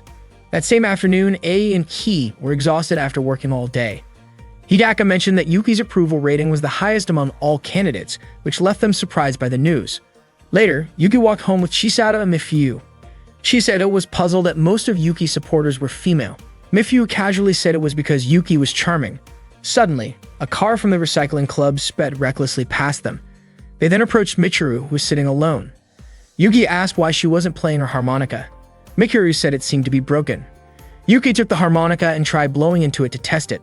Shiseido and Mifyu were startled, realizing it meant an indirect kiss. Yuki quickly apologized to Michiru, but she said she didn't mind as long as it was from him. Shiseido grew frustrated when she noticed Yuki blushing in embarrassment. Yuki then ran ahead, and without realizing it, a car suddenly sped toward him. Shiseido was struck with fear, instantly remembering the tragic accident involving Daiki, and screamed in panic. When Yuki was a little boy, he often refused to go to school even though his mother had to leave for work. No matter how much she tried, Yuki still wouldn't budge. One day, Shiseido showed up with a piece of chocolate and told him to eat it. Yuki took a bite, which instantly made Shiseido happy. From that day on, Shiseido kept giving Yuki chocolate whenever they played together, whether it was at the park or in his room. But one day, Yuki suddenly refused the chocolate. He said he didn't want to eat it anymore. That simple moment triggered a painful memory for Chisato, reminding her of the time Daiki refused to eat chocolate with her before a tragic accident. Overwhelmed with emotion, Chisato began to cry, apologizing and pleading for Daiki not to disappear from her heart. Seeing her like that, Yuki picked up the chocolate and ate it after all. He promised Chisato that he would never disappear, that he wouldn't go anywhere, and that he would always stay by her side no matter what happened. Not long after, Yuki was rushed to the hospital after being hit by a car. Shiseido cried nonstop while Mifyu tried to comfort her. Later, Yuki came to see his friends and told them that the doctor said he was okay, but he would need to come back the next day for a follow-up check just to be safe. Mifyu felt relieved that he didn't suffer any serious injuries. While they were at the hospital lobby, Yuki unexpectedly saw Yakumo carrying a bouquet of flowers. Shiseido immediately held on to Yuki's arm, still worried about him. Meanwhile, Satsuki went to the club room and asked if it was true that Yuki had been in an accident. Hazuki explained that Yuki had been hit by a delivery truck after suddenly jumping into the street, which startled the driver and made it hard to brake in time. Satsuki panicked and asked how Yuki was doing. Nozomi reassured her that Yuki was fine and completely unharmed. Hearing that, Satsuki let out a sigh of relief and hugged Hazuki. Ari and Ki jokingly called Yuki a troublemaker and said they actually felt bad for the truck driver. Izara and Oboro were simply grateful that Yuki was safe. Hazuki reminded everyone that Yuki needed to be more careful, especially with the student elections still going on. Satsuki called Yuki careless for making everyone worry and teased that maybe foolish Yuki suited him better. Just then, Yuki walked in, surprising Satsuki. Hazuki asked if he was really okay, but it seemed like Shiseido was the one who wasn't fine. She kept clinging to Yuki, even when they were already in front of his house. Shiseido refused to let go of his hand even though Yuki wanted to go inside, change clothes, and rest. When Yuki finally tried to change, he accidentally knocked down Mikiru's harmonica, which had Kana's name engraved on it. Shiseido still wouldn't let go of him, not even when Yuki wanted to eat, use the restroom, or take a shower. Yuki apologized, saying he hadn't meant for the earlier accident to happen and promised to be more careful from now on. He understood that Shiseido had been badly shaken, but he gently asked her to understand and give him some space. Even so, Shiseido still didn't let go. Yuki finally tore his shirt so he could take a shower. Shiseido stayed right outside the bathroom door, making Yuki more frustrated. He hit the bathroom mirror in frustration, admitting he didn't know what to do anymore. Shiseido called him a liar, reminding him of his promise not to leave her. Yuki tried to explain that he hadn't gone anywhere and was still there with her, but Shiseido kept insisting he was breaking his promise. Unable to hold back his frustration, Yuki raised his voice and told her to stop. Startled, Shiseido left the bathroom and took a piece of chocolate from her bag. She offered it to Yuki, asking him to eat it, to say it tasted good, and to forgive her. She begged him to stay by her side and never leave. Yuki looked at her and asked what he really meant to her. He questioned whether he had only been a replacement for Daiki all this time. Shiseido denied it, but Yuki didn't believe her. He felt that she wasn't truly seeing him, she was only seeing Daiki through him, and because of that, what they had couldn't be called love. Shiseido was shocked by his words. Yuki felt that she was drifting further and further away from him. He told her he wouldn't eat the chocolate anymore and said that if anyone should eat it, it should be her. He didn't want to be Daiki's substitute anymore. Shiseido asked why he refused when he had promised to stay with her. Yuki answered that he was indeed with her, but he didn't want to be treated as someone else. He asked her to see him as Yuki, just Yuki, because he wanted her to be with him for who he truly was. Shiseido bit into the chocolate, trying to eat it, but she couldn't bring herself to swallow it. Tears streamed down her face once again. That night, Yuki lay awake, unsure of what to do next, while Shiseido also stayed awake, quietly crying as memories of Daiki continued to haunt her. The next day, Yuki delivered a speech in front of the students while his team worked hard on campaign tasks. Everyone joined forces to support Yuki in the election, but Chisato remained quietly in her room, still looking sad. After a full day of campaigning, Yuki returned to the club room and was surprised to find Mikuru searching for something under a table. Yuki quickly looked away because he did not want to accidentally stare at Mikuru's underwear, which was slightly visible. He then asked where the other team members were. Mikuru explained that no one else had arrived at the club room yet. Yuka checked the latest approval rankings and was pleasantly surprised to see that he was now ahead of the other candidates. A smile crossed his face as he looked at the results. Mikuru studied Yuki's expression and remarked that the colors she sensed around his body seemed to show a hint of unease. She wondered if it was because Chisato had not come to school. Yuki admitted that Mikuru's guess was partly true. His feelings were mixed. Some of it was because of Chisato, and some was due to personal matters. Yuki asked Mikuru not to worry about it and handed her the harmonica he had accidentally carried in his pocket. He told her that he had repaired the harmonica, which made Mikuru curious about how he managed to fix it. Yuki explained that he learned the method from the internet. Delighted, Mikuru immediately tried playing it and felt happy to hear the improved sound. She played a beautiful melody and Yuki asked what song it was. Mikuru admitted that she did not know. She was simply playing what she had practiced.